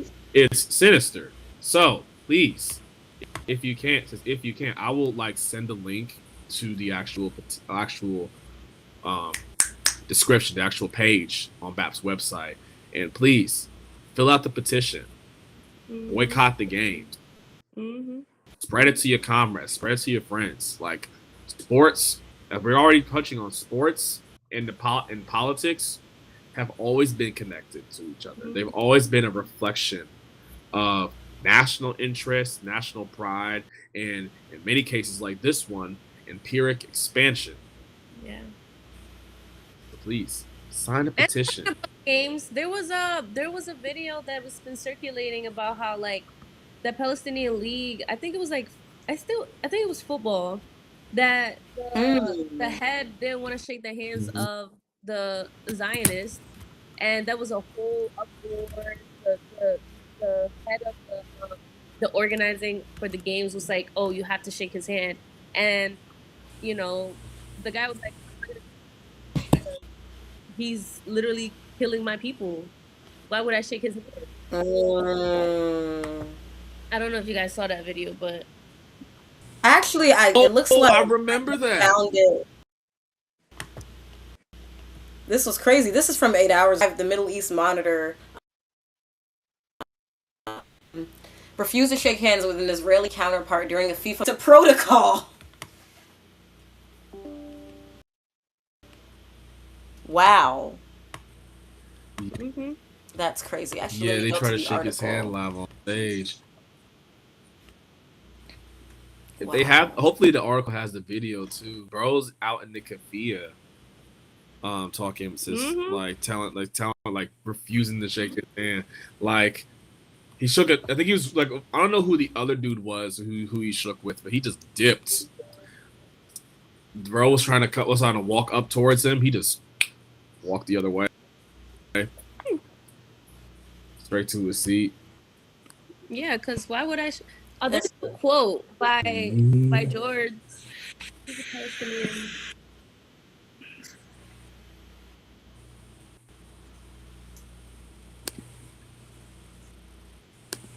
Wow.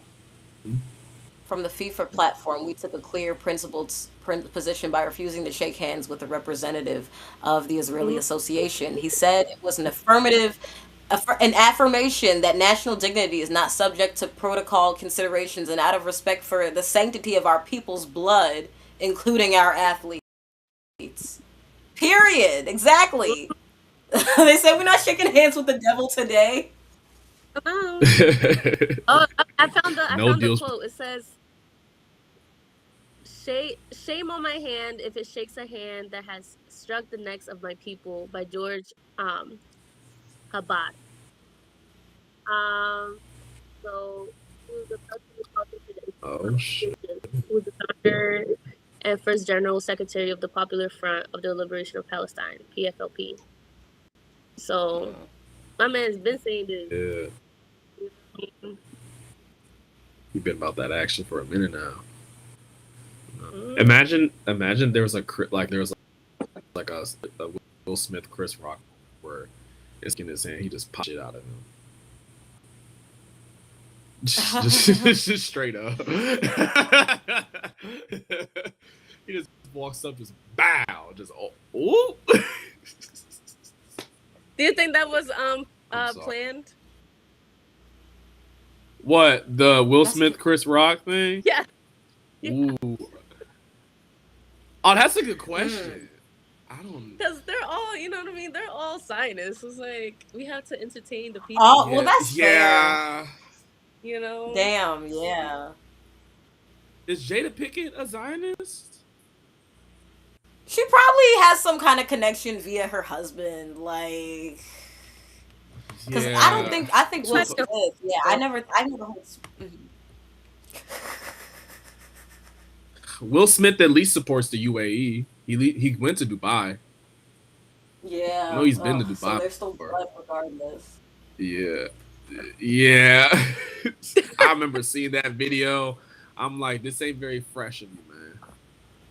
Prince? Prince? Very Prince. This is very Prince like. Very Prince like. Not Fresh? fresh. Nah. Fresh Prince? Nah. I don't know. Not No, anymore. not at all. Y'all think Uncle Phil was a Zionist Damn. I think from the I don't Fresh know. Prince? I don't know if there's any way of knowing, but I mean, back in the '90s, there's No, probably not a the easy. actor. No. The Oh yeah. character. What? The carrot. Oh. The character. They're in I the don't show. know if yeah, not like the actual actor. He might not even have been a Zionist, or he might have done like some liberal Zionist shit. He just didn't know better. Uncle I don't. Phil Or probably I don't. Zionist. Yeah.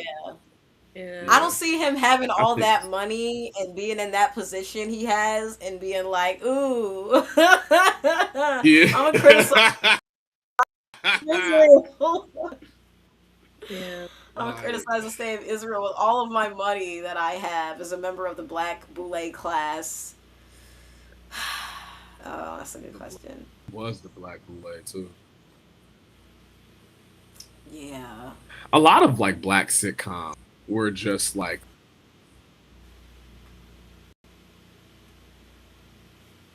On some shit. the Black Z, like or like the black politics and black excellence politics in the modern sense, like Cosby Show,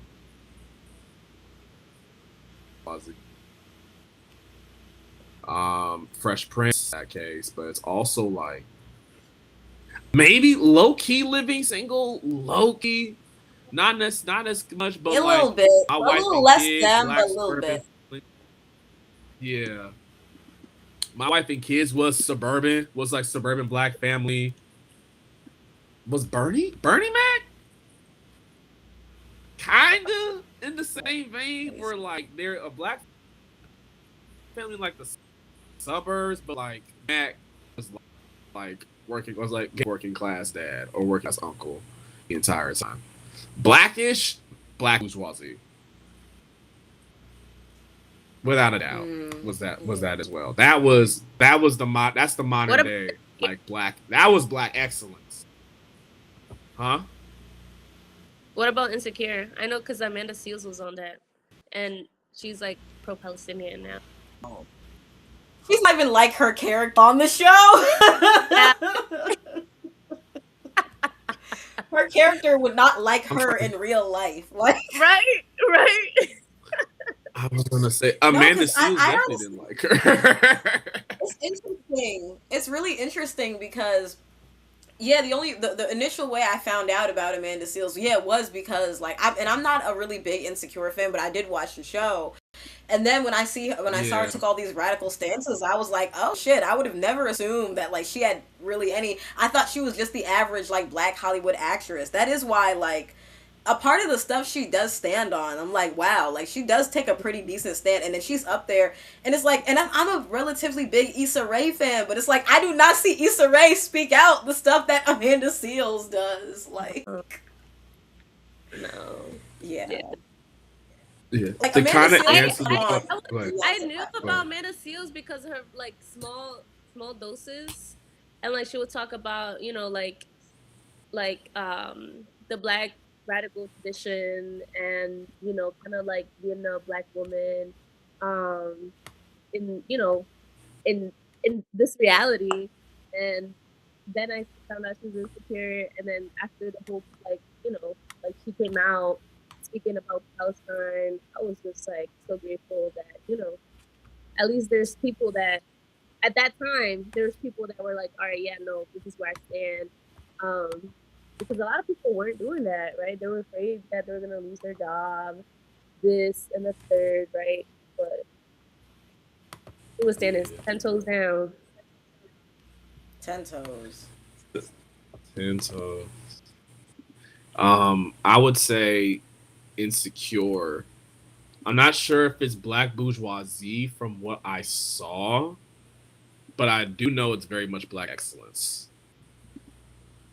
From what I've seen of Yeah. the show, it gives off Black excellence. And Black excellence and Black bourgeoisie are very intertwined because they come from the Well, same the cloth. episode where they essentially, I will say that in terms of Black, I haven't seen the entire series, but the episode where they were basically Amanda Seal's character, ironically, where they were basically showing like all the Alpha Kappa Alpha. It wasn't directly, they didn't say AKA, but all the pink she had on, all of the stuff, they were clearly targeting like the Divine Nine, which is, you know, like essentially like which is interesting because when you look at the history of the Divine Nine, for example, like Huey P. Newton, Kwame Ture, Kwame Nkrumah, all of them were brothers of Phi Beta Kappa, but not Phi Beta Kappa. Not Phi Beta Kappa. Sigma. Phi Sigma? Yeah. Phi Beta Sigma. Because Phi Beta Kappa is, I think, like, I think this is actually the journalism organization that I think I'm a part of, but I'm also not a, because there is a, or no, that's Kappa Alpha Tau. There's a Kappa Alpha Tau. There's a bunch of different Greek letter organizations. Yeah, but they were all brothers of Phi Beta Sigma, which is, you know, one in 1914, which is founded on Howard's campus and is a Black fraternity. But they radical stances they found after they had joined those organizations. Like, so it is very interesting because some of these organizations they'll try to pivot on. Oh well, Kwame Ture was a member. Kwame Nkrumah, that was when they were like 19 and 20 years old. The Huey P. Newton that pledged in the 60s was not the Huey P. Newton with the gun and the spear in the photo. Because like, why is Kamala Harris an AKA? Like, Eleanor Roosevelt is an honorary AKA. So what? Yeah, Bill Clinton is an honorary member of, look that shit up. Bill is an honorary member of Phi Beta Sigma fraternity. Oh nah, bro. I'm about to pull this up on my phone. I'm pulling this up on my phone right now. I feel like you're lying. They must have let him in after they saw him play the saxophone and was like, well, he must be Black enough. Like, he got the circle of fives in him. Exactly. They said this white man got soul. Hold on. Bill Clinton. I'm looking this up right now. Yeah, Bill Clinton and Kwame Nkrumah are. That actually bothers me. Why are Bill Clinton and Kwame Nkrumah fraternity brothers? You got to think about Bill Clinton and Huey P. Newton technically being fraternity brothers and how depressing that is to think about on like a mass scale. Bill Clinton, Kwame Ture, Huey Freeman, Bootsy Collins. That's crazy. All in the same fraternity. Huey P. Newton, you said Huey Freeman. And it's crazy because it's like, you know, like, huh? You mean Huey P. Newton? You said Huey Freeman, Donovan. I say Huey.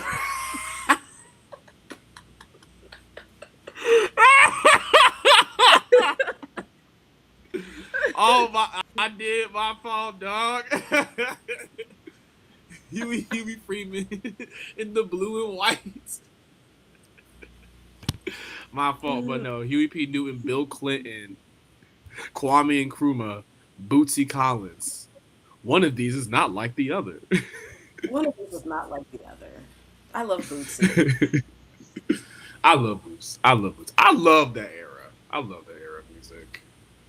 You ain't gonna play no 70s funk song and I'm gonna hate it. I'm gonna be grooving. Right. You're gonna start breaking it down. Exactly. James Brown style. Yeah. You know, James Brown made Black and or Say It Loud as a response to the Panthers coming after his ass. Oh yeah, no, that's another thing that I feel Yeah. like Lord has gotten into much in dealings with artists. Like, didn't they beat the shit out of Ike Turner because he was refusing to perform, and him and Tina Oh, I Turner were didn't know. refusing to perform, and Huey P. Newton or either Bobby Seale, one of them slapped the shit out of him like, "You're gonna fucking perform because we got all this money." It was like a fundraiser or some kind of charity event, and they was trying to be funny, and the Panthers was like essentially told them, "You better get your ass out on that stage." Give him the swiftest No way. slaps. No, but like, yeah, but like James Brown and that group, like James Brown specifically, he didn't do the Black Power aesthetic until he realized he could make money off of it. That's the thing too. Well, I mean, Nixon coined Like, the term black capitalism, so shit, that was yeah, around the yeah. similar era. And James Brown, I think James Brown endorsed Nixon. No. I think he endorsed Nixon. Wilt Chamberlain, I know for a fact, endorsed Nixon. There was a few key black celebrities that were endorsing him because of that black capitalist platform. Yeah. Like a lot of the black celebrities were like, "Yo, like I could get some money off of this guy," so they supported him. I can look that up too. Nasty. I can That's look that up. nasty. No, Tricky Dick. That's his nickname. That's his nickname. That's I'm essentially not what we even must call him. Tricky Dick. Tricky Dick. Tricky Dick, man. Man, shout out Man, to all they the was- artists. Shout out to all the artists that are revolutionaries and are fighting to make liberation sexy. Like, we need Because it's Yeah. hard. artists, like, you know, to come to the front lines. Yeah, who was it that said that like the artists make the revolution as My like, Nina Simone. Oh wait, No, I think that I was think Tony that's K. Bambara. yeah, yes. Somebody said Yes, something. yes. They're like the Hey, job, the role of the Bambara, artist to make the yeah. revolution as like, well, I can't think of the word that they used. It was like that, Attractive like, or irresistible. as attractive as possible. Irresistible. Yeah, I feel like Irresistible. hold on, let me search it up. Yes. Yeah. No, James Brown. It's confirmed. I'm looking at Far Out Magazine, Song Facts. They both talk about James Brown endorsed Nixon, but I think Far Out kind of I glimpsed the article. They basically were like him endorsing Nixon. He was basically a PR stunt Ugh. Oh, for Nixon. it's similar to anything. the history of Louis Armstrong when he went to the Congo, and that's when Yes, that they had a tour. Yeah. Actually, I learned about this from my friend Rakim Shabazz because he had an episode where he covered this alongside Slank Shabazz. He Soundtrack had to a set coup of U.S. d'etat. tours. yes, Yes, a set of U.S. tours called the Jazz Ambassadors, and they basically were on some you know, like trying to endorse like. Also, they were doing it was like a thing against the Soviet Union in a way because they were trying to have these artists speak on some pro America shit. yeah, to make a light while people were fighting civil rights for their civil rights here. Then they sent, you know, like jazz musicians to be like, oh, actually, you know, you know, black people have rights, and you know, they're not getting. But then they Right. go around and coup d'etat. There's actually the soundtrack of a coup d'etat is a film. It's like a documentary that shows the history of that, and they show like the songs and you know just like the chronology, how do you say that word? Chronology. Yes, of what happened. So I suggest y'all check that out.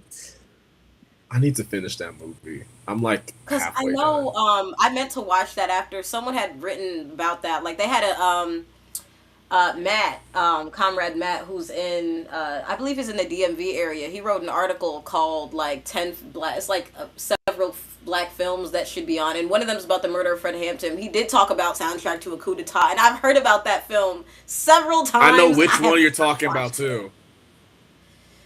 It looks really good too. Like the fact that I haven't watched that, like that's my fault. It's good. It's good. Like the part looks that I've good. seen, it's like documentary, but it's also gives off like experimental film. Mhm. Like they I wanted to say that like this is like a documentary, but it doesn't exactly it just feels like a narrative within the narrative. Like the documentary of what happened to Patrice Lumumba, obviously, but then there's also just there's these narratives of like the black artists who come into who come into go to the continent to perform. The narrative of the CIA, like It's like a like complete. it's like a huh? I feel like it's a It's like a complete narrative where you see all the parts that were playing and how, right, like you said, like the CIA had a because at that time the person that was in charge was the CIA, like U.S. ally, of course. So they have control of Yeah, the radio, they had control of the media, you know, and then you had like the Patrice Lumumba and like Andre Bluen, organizing like the people, and that was kind of like you see the progression of it, and then you see the soundtrack, which was like honestly my favorite part. So I'm like, I need to write all these songs down, play these songs, you know what I mean, out loud. It's just I feel like it gives off the kind of like the complete way to view it. As filmmakers, I feel like that's also like an important way to do, because it reminds me similarly to the revolution will not be televised. Like the story of El mm-hmm. Caracazo and the coup d'état in Venezuela. Right. Yes, Yeah. I watched that So with a student of mine. They had to Nice. they had to watch something for school. They're like, I need to pick something from a country outside the U.S. And I'm like, oh yeah, I've been meaning to watch this film. Let's watch it together, and it was that film. So we just like most of it until they had to go to class. No, this is no, and so now then they had to write a paper on it. They got a good grade on this. See, just a small little indoctrination. That's all I gotta do. A small little thing, a little sprinkle, and you'll come back for more. they're getting You indoctrinated know by the what government. else? Sorry. Huh? Oh no, I was gonna say in terms of films, there's a few films I've been meaning. There's a lot of like Brazilian film I've been meaning to. I've been meaning to watch Yeah. Black Orpheus and Quilombo. Like both of those I haven't watched. Oh shit, Black Orpheus. I have a black film Yeah. book that talks about. Hold Huey P. on. Newton talked a lot about Black Orpheus and revolutionary suicide. He loved that movie for some reason. I'm trying to pull it up right now. Should we do like a watch party? That would be fun. That'd Oh, be that'd be a good idea. As long as it doesn't get strucken yeah. down, hopefully. Oh yeah, that's true. That's true. I'm not sure if you can see it, but this is the book. This is Black Orpheus. Oh shoot! Let me make that bigger on the screen. Yeah, I'm showing like the picture page and not just like the actual text. Because the actual text it says the world Mm-hmm. of black film. So it's just a bunch of black films spanning from like the early teens to like 2024. I got this while I was in Portland. It's a dope book. Low key, if we ever just wanted to do content and it's just us watching every film in this book. Yeah. Oh wow. Yeah. But no, this is sick. It's a really awesome book. Nice. Oh, Black Uh-oh. Orpheus is one of the best It's like films of all 45 time. hours. Really, Siri, we have to go watch it then. Just Siri, that means we have to go watch it. I have not seen and then I think I my want to dad see also told me to go. Yeah, cause what's the I think my dad plot? told me. I'm trying let me if I can go back and find it. I want to read the plot of the film for those who that's another film I wanted to watch. It's called Sambi Zanga. It's on Criterion Collection. That's on my list of films. Mm. I'm trying to find it. Here it is. You said you Yeah. want to talk about Boots Riley? Yeah. Um they Donovan's said I huge got the Boots Riley fan. vinyl. Oh yeah, the I love boosters. Yes, I was literally just trying to find that. Yes. Yes. It comes out later this month. I think it comes I have a busy week the week it comes out too. That's the crazy part. That's I got bad. I got interesting. ALD. I got ALD during that week. So I want to see if they do the thing where it comes out on Thursday. I'm gonna see it Thursday night and go watch it. Mm. But no, like when they talk about the revolution being attractive, that's a Boots Riley film. Yes, That's yes. a Boots Riley film at That, heart. Like they try to say that like communist films they're dull and colorless, they're bland. Have you seen this motherfucker's films? They are I'm still trying to colorful. unpack. What's the Lakeith Stanfield? Sorry to bother you. I'm still trying to unpack that Yeah. years later. No, and that's a good that's making of a good film. It's one of my mhm. favorites of all time. Man. Like I saw that I remember seeing it when I was in high school. My mom and I just went to family video. She's like, just pick a random movie. And that was just the movie. I'm like, I recognized him from I think from like Straight Outta Compton. Like, oh, that's the dude who plays Snoop Dogg. Let me get this film. My mom is like, okay, it's rated R. All right. So we're just sitting and watching the film. Like he's talking about using white voice and stuff like that. I didn't even pick up capitalism or anything because I'm in high school. I ain't know that shit Yeah. like that just yet. But Yeah. when it got to the spoilers ahead, are y'all down? Are y'all fine with like y'all I have feel seen like a it? lot of people have seen the film at this point. Yeah. Yeah.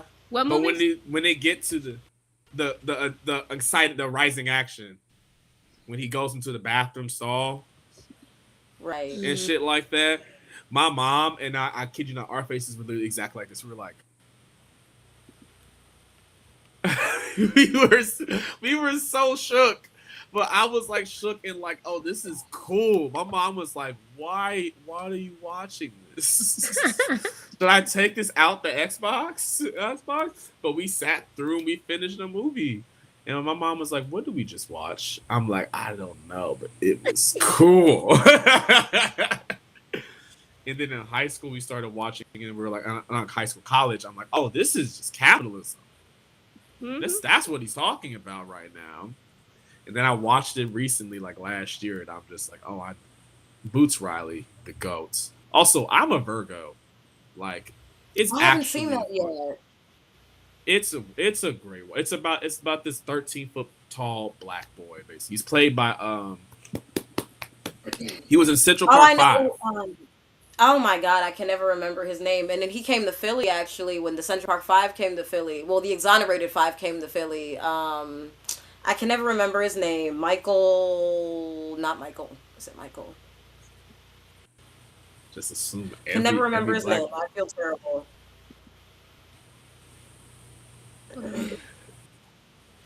Says see, the Michael is also a movie that's out too. But So how do we feel about that? If anyone did Are, anyone see that?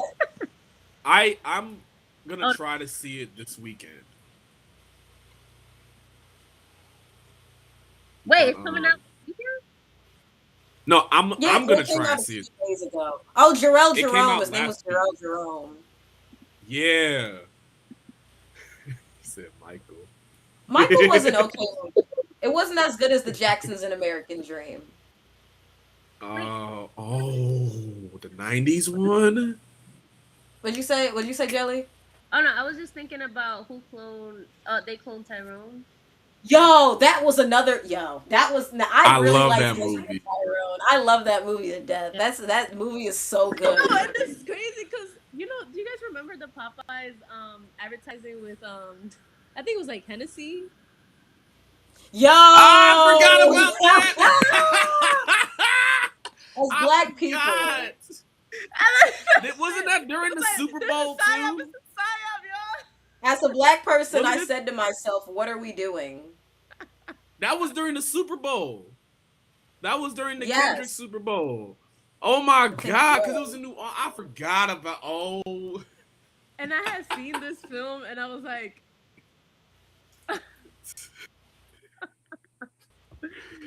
bruh.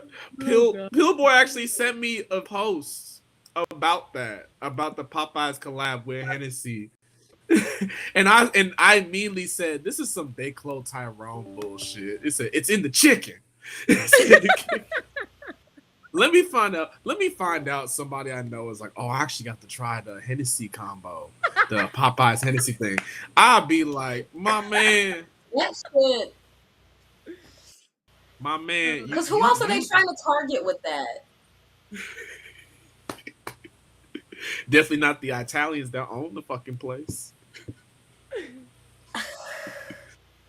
Crazy man. It's, Bro, when I saw that, I'm like, I'm not even sure if this is a joke or like if I should genuinely be it's offended. And then not. I saw it was real shit. Like, wasn't Megan Thee Stallion part of the face of it, if I'm not mistaken? No, that was a different thing. Megan That's Thee a different Stallion had meal? like Okay. the sauce. She had the sauce. Okay, well that's not as bad. Now I did try. I ain't gonna lie. I did try the sauce. It was decent. You tried to make this was making sauce good? The Megan Thee Stallion one. I tried. Was it that because good? I just saw. It was good. It was actually Oh, like okay. good. It wasn't bad. I was like, like, okay, actually, I okay. can't lie, y'all. Like, The Hennessy, like, because Look, I feel like it comes to a point, right? What they say, it comes to a point where it's like, if I found out someone, that's like something where it's like, if I was to do that, you would never find out that I tried that shit. And it also, but also, the my thing Hennessy is, stuff. Hell no. yeah, like, but also, when I saw it online, it didn't look like it was that good. It just didn't, it's like, it didn't look like something I would eat. it's Hennessy on chicken. You put Hennessy on chicken. I mean, I don't like the taste of Hennessy, so. I ain't gonna lie. I've avoided. I had a Hennessy shot once. I was like, never again. ooh, Hennessy shot Never is again. menacing. I was an undergrad, bruh. Like Yeah, you know what? It is what it we was is. doing a bunch of bullshit. I mean, like the Hennessy shop, never again. I did have a shot of like peanut butter whiskey one time. That was actually Oh, Peanut butter whiskey. it be tasting good. peanut butter whiskey. I forgot the name of the drink, but shout out to my home. He was on the debate team. He like him and I, we were just having a little get together. Folks were out partying that night. I went by his spot. They're like, try this. It's like peanut butter whiskey. I took a shot. I'm like, oh, for whiskey? This was smooth. Let me do it again. Yeah, there's some but whiskeys no. you can like take a shot of, and some whiskey you just gotta sip it. Yeah. No, I don't know what I was thinking with that Hennessy shot. I don't know what I was thinking. I was gone. college degrees. I went back in time. I'd be like, don't do that. Don't do that. For your sake, I suggest not taking that drink. but no. Like Trump got elected in me that same year. He was sworn in that same year, and all the corporations was like, "Oh, Trump got elected. Fuck it, we can be as racist as we want." Because this happened in February. This was in Black History Month that they debuted. Certain companies, though, when they started striking down woke stuff, that was weird. Because woke, they essentially just meant black. We're striking down. We don't want this to be woke. And they were starting to unwokeify shit, which is why the corporate pink washing or corporate black washing of shit was useless to begin with. Because as soon as Trump got elected, they were like, oh, we don't need a Black History or whatever, June. right. Yeah. Because Pride. Pride, since they said You're pride, right. They essentially pride before the fall. Huh, get out of here. Get out. Anything that was remotely like diverse of any form of like having like any oppressed group, they were trying to strike shit down as soon as possible. Oh my god! Like the Juneteenth. I remember the Juneteenth ice cream. I think that might have been last year. Yeah, Juneteenth ice like cream? Walmart had like Juneteenth ice cream or some No shit way. like that? I'm not lying. I'm not lying. My thing is, what does that taste like? It don't taste like freedom. It doesn't. Like that don't taste like no. I don't know what it tastes like, but I know what it doesn't taste like. I'm not joking. Wait, can Jelly share the screen? I'm not joking. There was a Juneteenth flavored ice cream at Walmart. Let me see this. I wanted to try to find it specifically. I'm gonna look this up my damn self. That's Oh my god. crazy. Celebration edition. You said you gonna sell it. Oh, I found it. What are we doing here? Oh Please my wait, share the god. screen. Share the screen so folks know what I'm looking Yeah, at. like So was it this? Was it that serious? Was it ever that serious? black consumption is that serious. Just that the myth, the $1 trillion of black buying power, that's serious shit. They need that black buying power. Yeah. Dr. Jared Dr. Oh my Jared god. Ball, who? Who is this? No, shout out to I'm Doc. crying. You said we're going. You want Anderson way, the Claude Anderson way. Yo, Man, that's oh my insane. I remember a Nick Cell from undergrad. He tried to put me on the Claude Anderson. Who's Claude Anderson? I remember. He wrote a book called it was called Powernomics, and it was about like black people and the Yeah. reason we he is because he essentially brought up that we had $1 trillion in black buying power, and he basically he's on the black nationalist side of things, but he's like pro black capitalism. He's like, if we invest, if we do this and that, we too can like, and it's like, bro, that's not. It's That's like not an how it uncle you love. You're works. like, I know you're doing this because you love black people and you think that black people need to own shit, and I understand, but also no, that's not how it works. Not how it works. Yeah. Yeah. But this wasn't last. This was 22. This was a while ago. No, time flies. Yeah, but that's Swirled crazy red though. velvet and cheesecake. Insane. And this Now, don't. now you know damn well. Go ahead. Oh, I didn't say anything. I I'm said, just looking. Yes, World Red Velvet and cheesecake. you know damn well they chose cheesecake because of Future. I know how to feel about that. Notice at least they were smart enough. They were smart enough that they knew not to make this shit watermelon, right? That'd be nuts. They were smart enough because if they made a watermelon, that shit would have been that would have been an even worse debacle than World watermelon cheesecake. That Oh would've- my god. Oh my god. Oh shit, we Throw have hands. 72 people watching on Twitter. It never looks like many people are watching from YouTube, but we have 72 people watching on Twitter currently. And to those 72 people, you should definitely scan the QR code and help us reach Please. 444. $1, $2. If all 72 of you, $2, $2. all 72. Again, if every single follower of Iansá on Instagram and Twitter donated $1, we would meet our goal. Let's get these prints out. We would exceed the goal. Please. Yes. Everyone Yes. can give me one. Support revolutionary media. Man. It is, you gotta admit, capitalism can be a little creative with the bullshit that they. I was gonna say, you know what? Ice cream. But it doesn't. Yeah. JK, y'all. I don't really mean that, y'all. I don't really mean that shit. But ain't that just it? Hennessy, Popeyes, fried chicken Hennessy. You got Juneteenth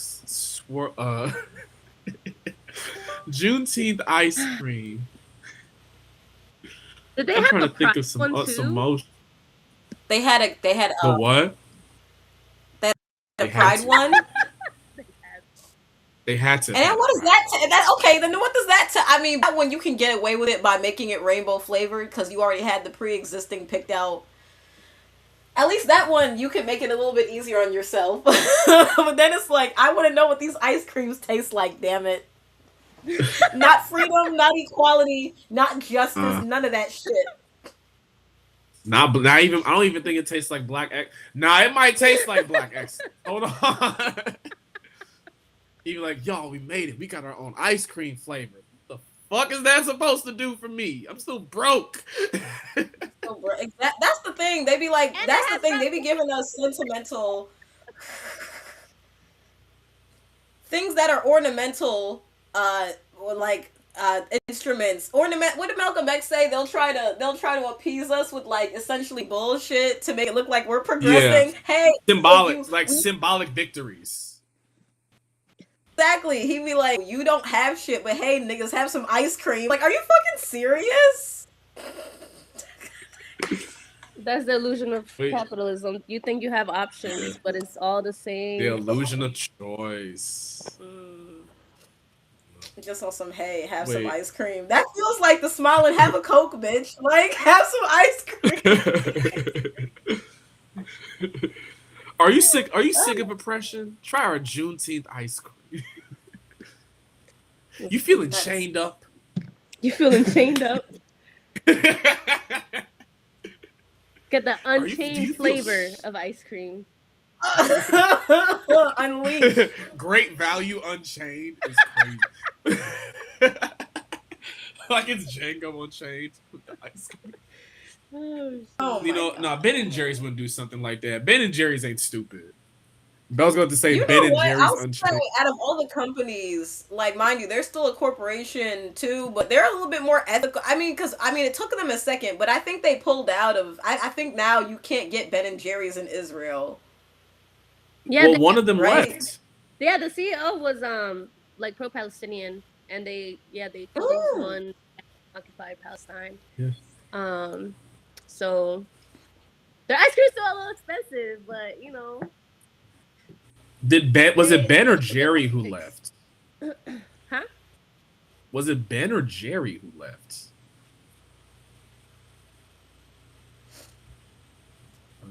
Time to look that up. I'm not sure. It was Jerry. It was Jerry. It was Jerry? Oh, come on, man.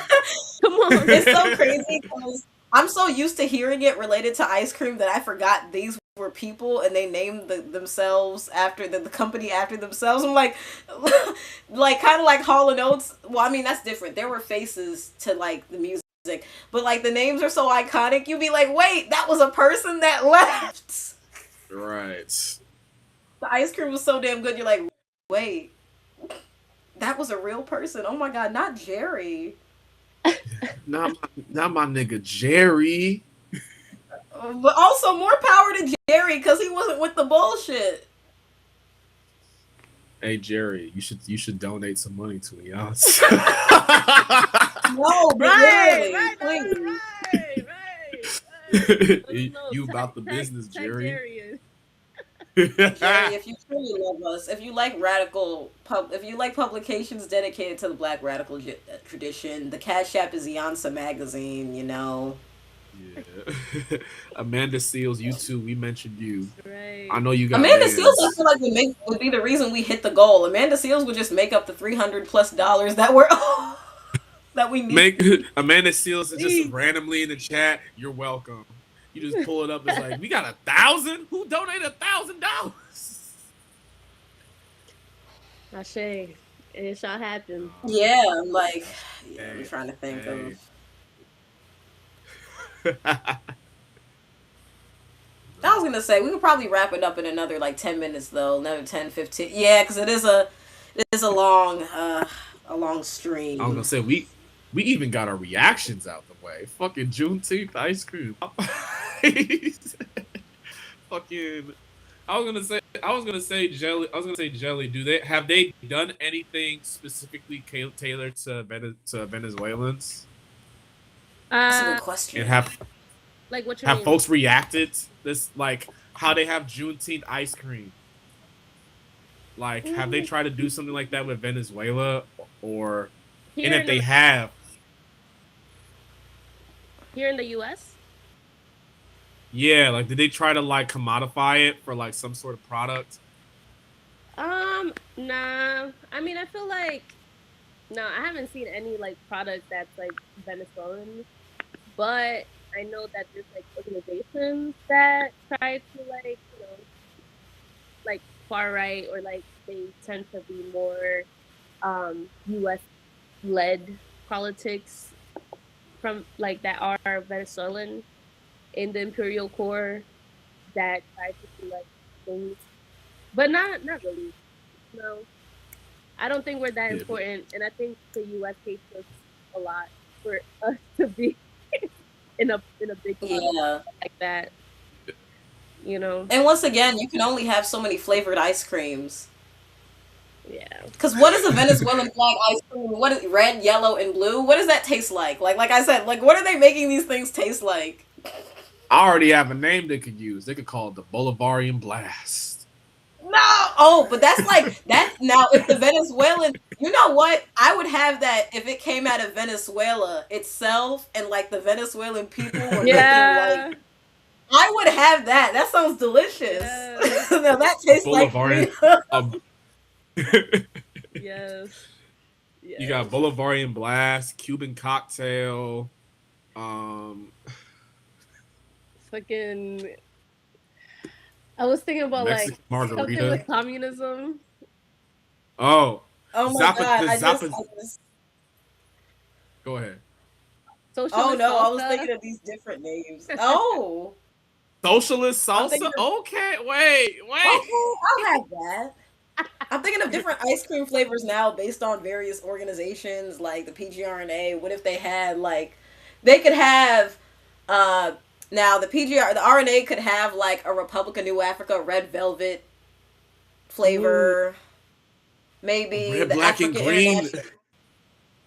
Or African internationalist almond pistachio, provisional pistachio. Pistachio Liberation Organization. African internationalist almond flavored ice cream immediately. All African people's revolutionary ice cream. That butter pecan. Black lime butter pecan. I gotta get in contact with Austin and text him that somehow. Wait, the BAP just stands for butterscotch, almonds, pecans, or pecans? Yeah, pecans. That's I was right. Yo, when I learned the history of how you know how racist the United States is, that all black people like butter pecan ice cream, and I found out that wasn't a coincidence. Mm-hmm. Oh, what? It boils down black to colonialism. It's all tied to colonialism. Black people like butter pecan ice cream because on purpose they didn't want black people having vanilla. Damn. Does your family like butter pecan ice cream, Donovan? Do you like butter pecan? I like butter pecan ice cream. I don't eat ice cream like that. I'm thinking of my family members. I'm like, do I know somebody who's eaten this before? I'm like, I feel like I know at least a couple family members who've had it. Says the flavor's popularity stems from a historical restriction where black Americans were denied pure vanilla ice cream in the Jim Crow era South. Oh my god. How racist are these motherfuckers? They won't let niggas have ice cream. And then motherfuckers have vanilla and was like, this is what I got beatings for?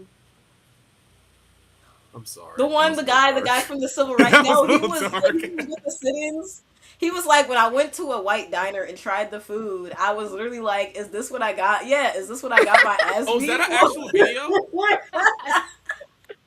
I've seen like the Instagram reel of when black people finally got to go to the white coffee shop or something like that, or the white owned restaurant, and they gave them this unseasoned ass plate, and they ate it.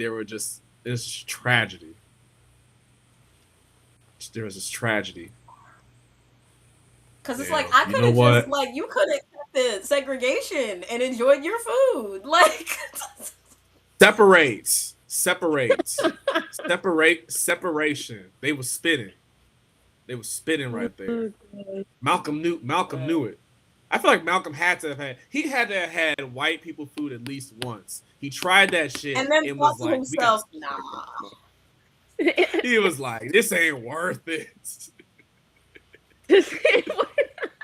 Malcolm's like, what y'all want? Y'all want to sit at the table with unseen? We need to start doing that. Asking folks. They're talking about having a seat at the table, and the next thing you need to say is for what? For some unseasoned ass food? Because that's what y'all fighting for. A seat at that table. Y'all Just gonna get tea imagine and crump. a seat at a table and you have to bring all the seasoning. And it's like at that point, you could have just had Jelly, your own table. Jelly, you that was actually a bar though. That was actually a bar, low key. I don't think y'all heard. I don't think y'all heard them. I don't think you hearing them. I think you're listening, but you're not hearing what they're trying to say. To bring your own seasoning. You have to bring your own seasoning and shit. He's got these white your own chairs like, too. You are the chair. You're the seat at the table. No, that's you.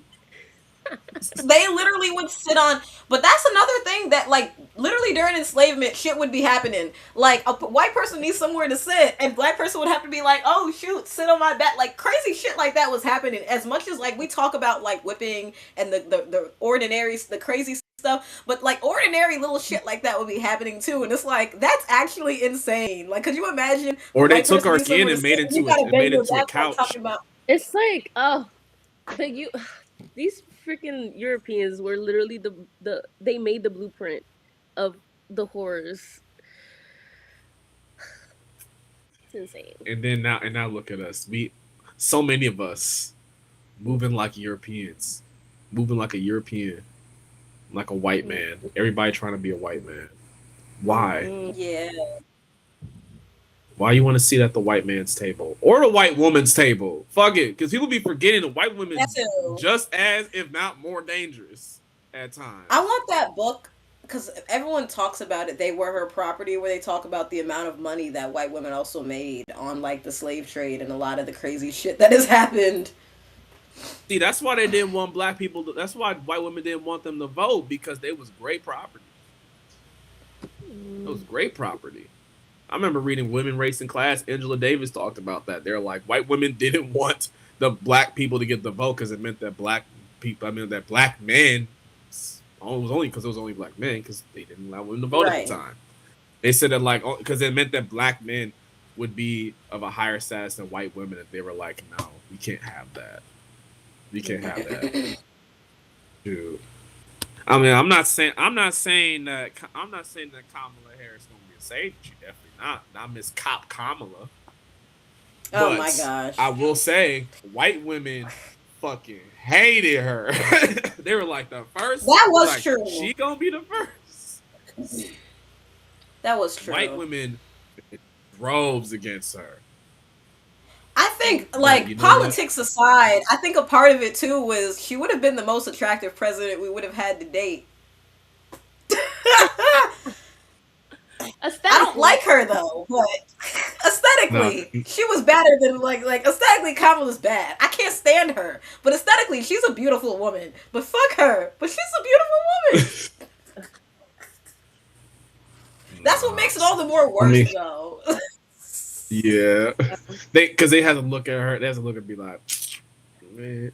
Yeah, right. Nah, everybody and folks was talking about that entire election. Like, Kamala could have won. We could have been having brunch right now. I'm like, I was telling one of my comrades in DC, I was like, y'all would not have been having brunch. Y'all would have been outside that building. You'd have been watching them have brunch. Watching them have brunch. What kind of brunch are we talking about here? Exactly. Yeah, they would have been like, "Oh, the all-white party." I'm like, "Oh, I'm here for the all-white party." They're gonna be like, "Aha!" Just close the door on you. No, they're gonna send the cops. It's like a Jay-Z laugh too. I can't do a Jay-Z laugh. I can't. But like, Jay-Z got the most sinister laugh. Jada Kiss has it, but Jay-Z also has the weird ass laugh. Wiz Khalifa just has a high nigga laugh.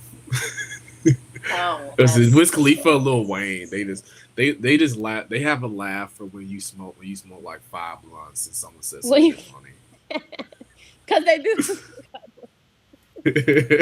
They smoke before they'll be on the track. Lil Wayne always be lighting the shit. He a Trump. Speaking of Trump supporting rappers, Waka Flocka Flame was supposed to show up to my school and perform, but he no showed. Oh. I I was mean, we like, didn't miss they. much. It was Walk of Flame.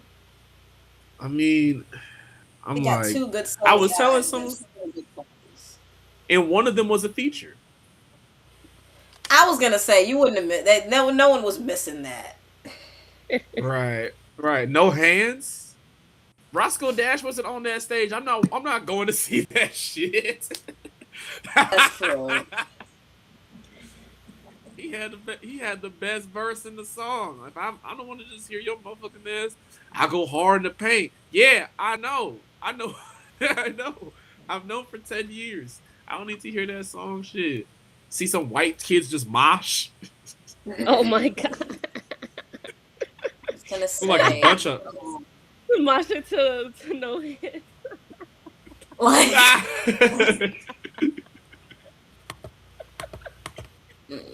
Oh shit. we've officially hit 3.5 hours of the stream. So I mean, yeah, but I guess we can say one more time. Please give if everyone just gave $1, we would have exceeded our goal. yeah. But I mean, but the Yes, thing is, donate. like, mind you, just because, like, yeah, like, just because the live stream is about to be over doesn't mean you can't donate. The Cash App is going to be open forever. We're gonna be sharing it out, y'all. Like that first issue. Some of y'all favorite articles are gonna be in this first print issue. Like, Yeah. so if you want to get a physical copy of it And to tangibly hold, we've also shot a cover. We're gonna do a cover reveal within the next few weeks. We've shot a cover. Shout out to Carla. Carla in Atlanta has shot the cover. So we're gonna be doing a cover reveal, as well as the table of contents reveal. But that's not for yeah, another few weeks. So we want to try to have a late May, mid June release. yeah, summertime. Y'all gonna be Exactly, Summertime. outside, sundresses, out on the beach. Y'all gonna be organizing. It's the best time to organize is in the summertime. You know what I'm saying? Unless you a college student, then you just go home and just go on break for some reason. Yeah, No, the students I need to be talk outside too. no, that's because I was true. gonna say, at least a lot of the students that I was around, because they were all from Chicago, and they wouldn't like none of the stuff they do on campus. It would stay like that Right. summer. Everybody was gone because who want to stay there? But Mhm. yeah, but no, like definitely help us reach our $444. It's an angel number 2 for a goal. Please stay tuned for more Iansa materials, publications, episodes of the reasonings, columns. Finally, we are also hiring. Like you said, like Miriam said, if you want to Well, be a I will column say, maybe or hiring isn't the best because it is or volunteer based, and we get hiring, our yes. Let me flip Volunteer. it. Let me we're flip it. accepting We are volunteers. yes. If you want to do you want to do concerts, you want to do movement journalism, you want to have your own column. If you create some unique content, you do skits, short forms, whatever, and you think you can connect it to Iansa, the Black radical tradition, and to anti-imperialist politics, contact us. Mm-hmm. DM us. Yes. DM us or send us an email, and of course, anything. And then another thing is, if you have any tips, definitely send us any DMs. If you're doing any local work, if you found some kind of thing you need to expose, within your own safety, of course, let us know. Mm-hmm. Yes. Yes. Anonymity is necessary when it's necessary. So if you just want to do this, you want to publish it under anonymous, that is 100% okay. Yeah, I'm gonna intro us out, and Jelly, do you have anything you wanted to say before we close out? Donate. We have to support each other, and I Yeah, appreciate y'all having me here. It was an awesome time. Very needed. thank you. No Yeah, no, problem. thank you for coming, especially because you were our first guest, like, ever, for like our first live show. Yeah. Yes. So Full thank circle. y'all. Full Go circle ahead. Full moment. circle. Yes, right. Yes. All right. But yeah, guys, definitely donate to the print. Any questions or inquiries, DM us, and I'm gonna switch to the outro. And thanks for watching. And this has been our 444 Exodus and Restoration 10. Yeah. Woo woo. Kute Bulake.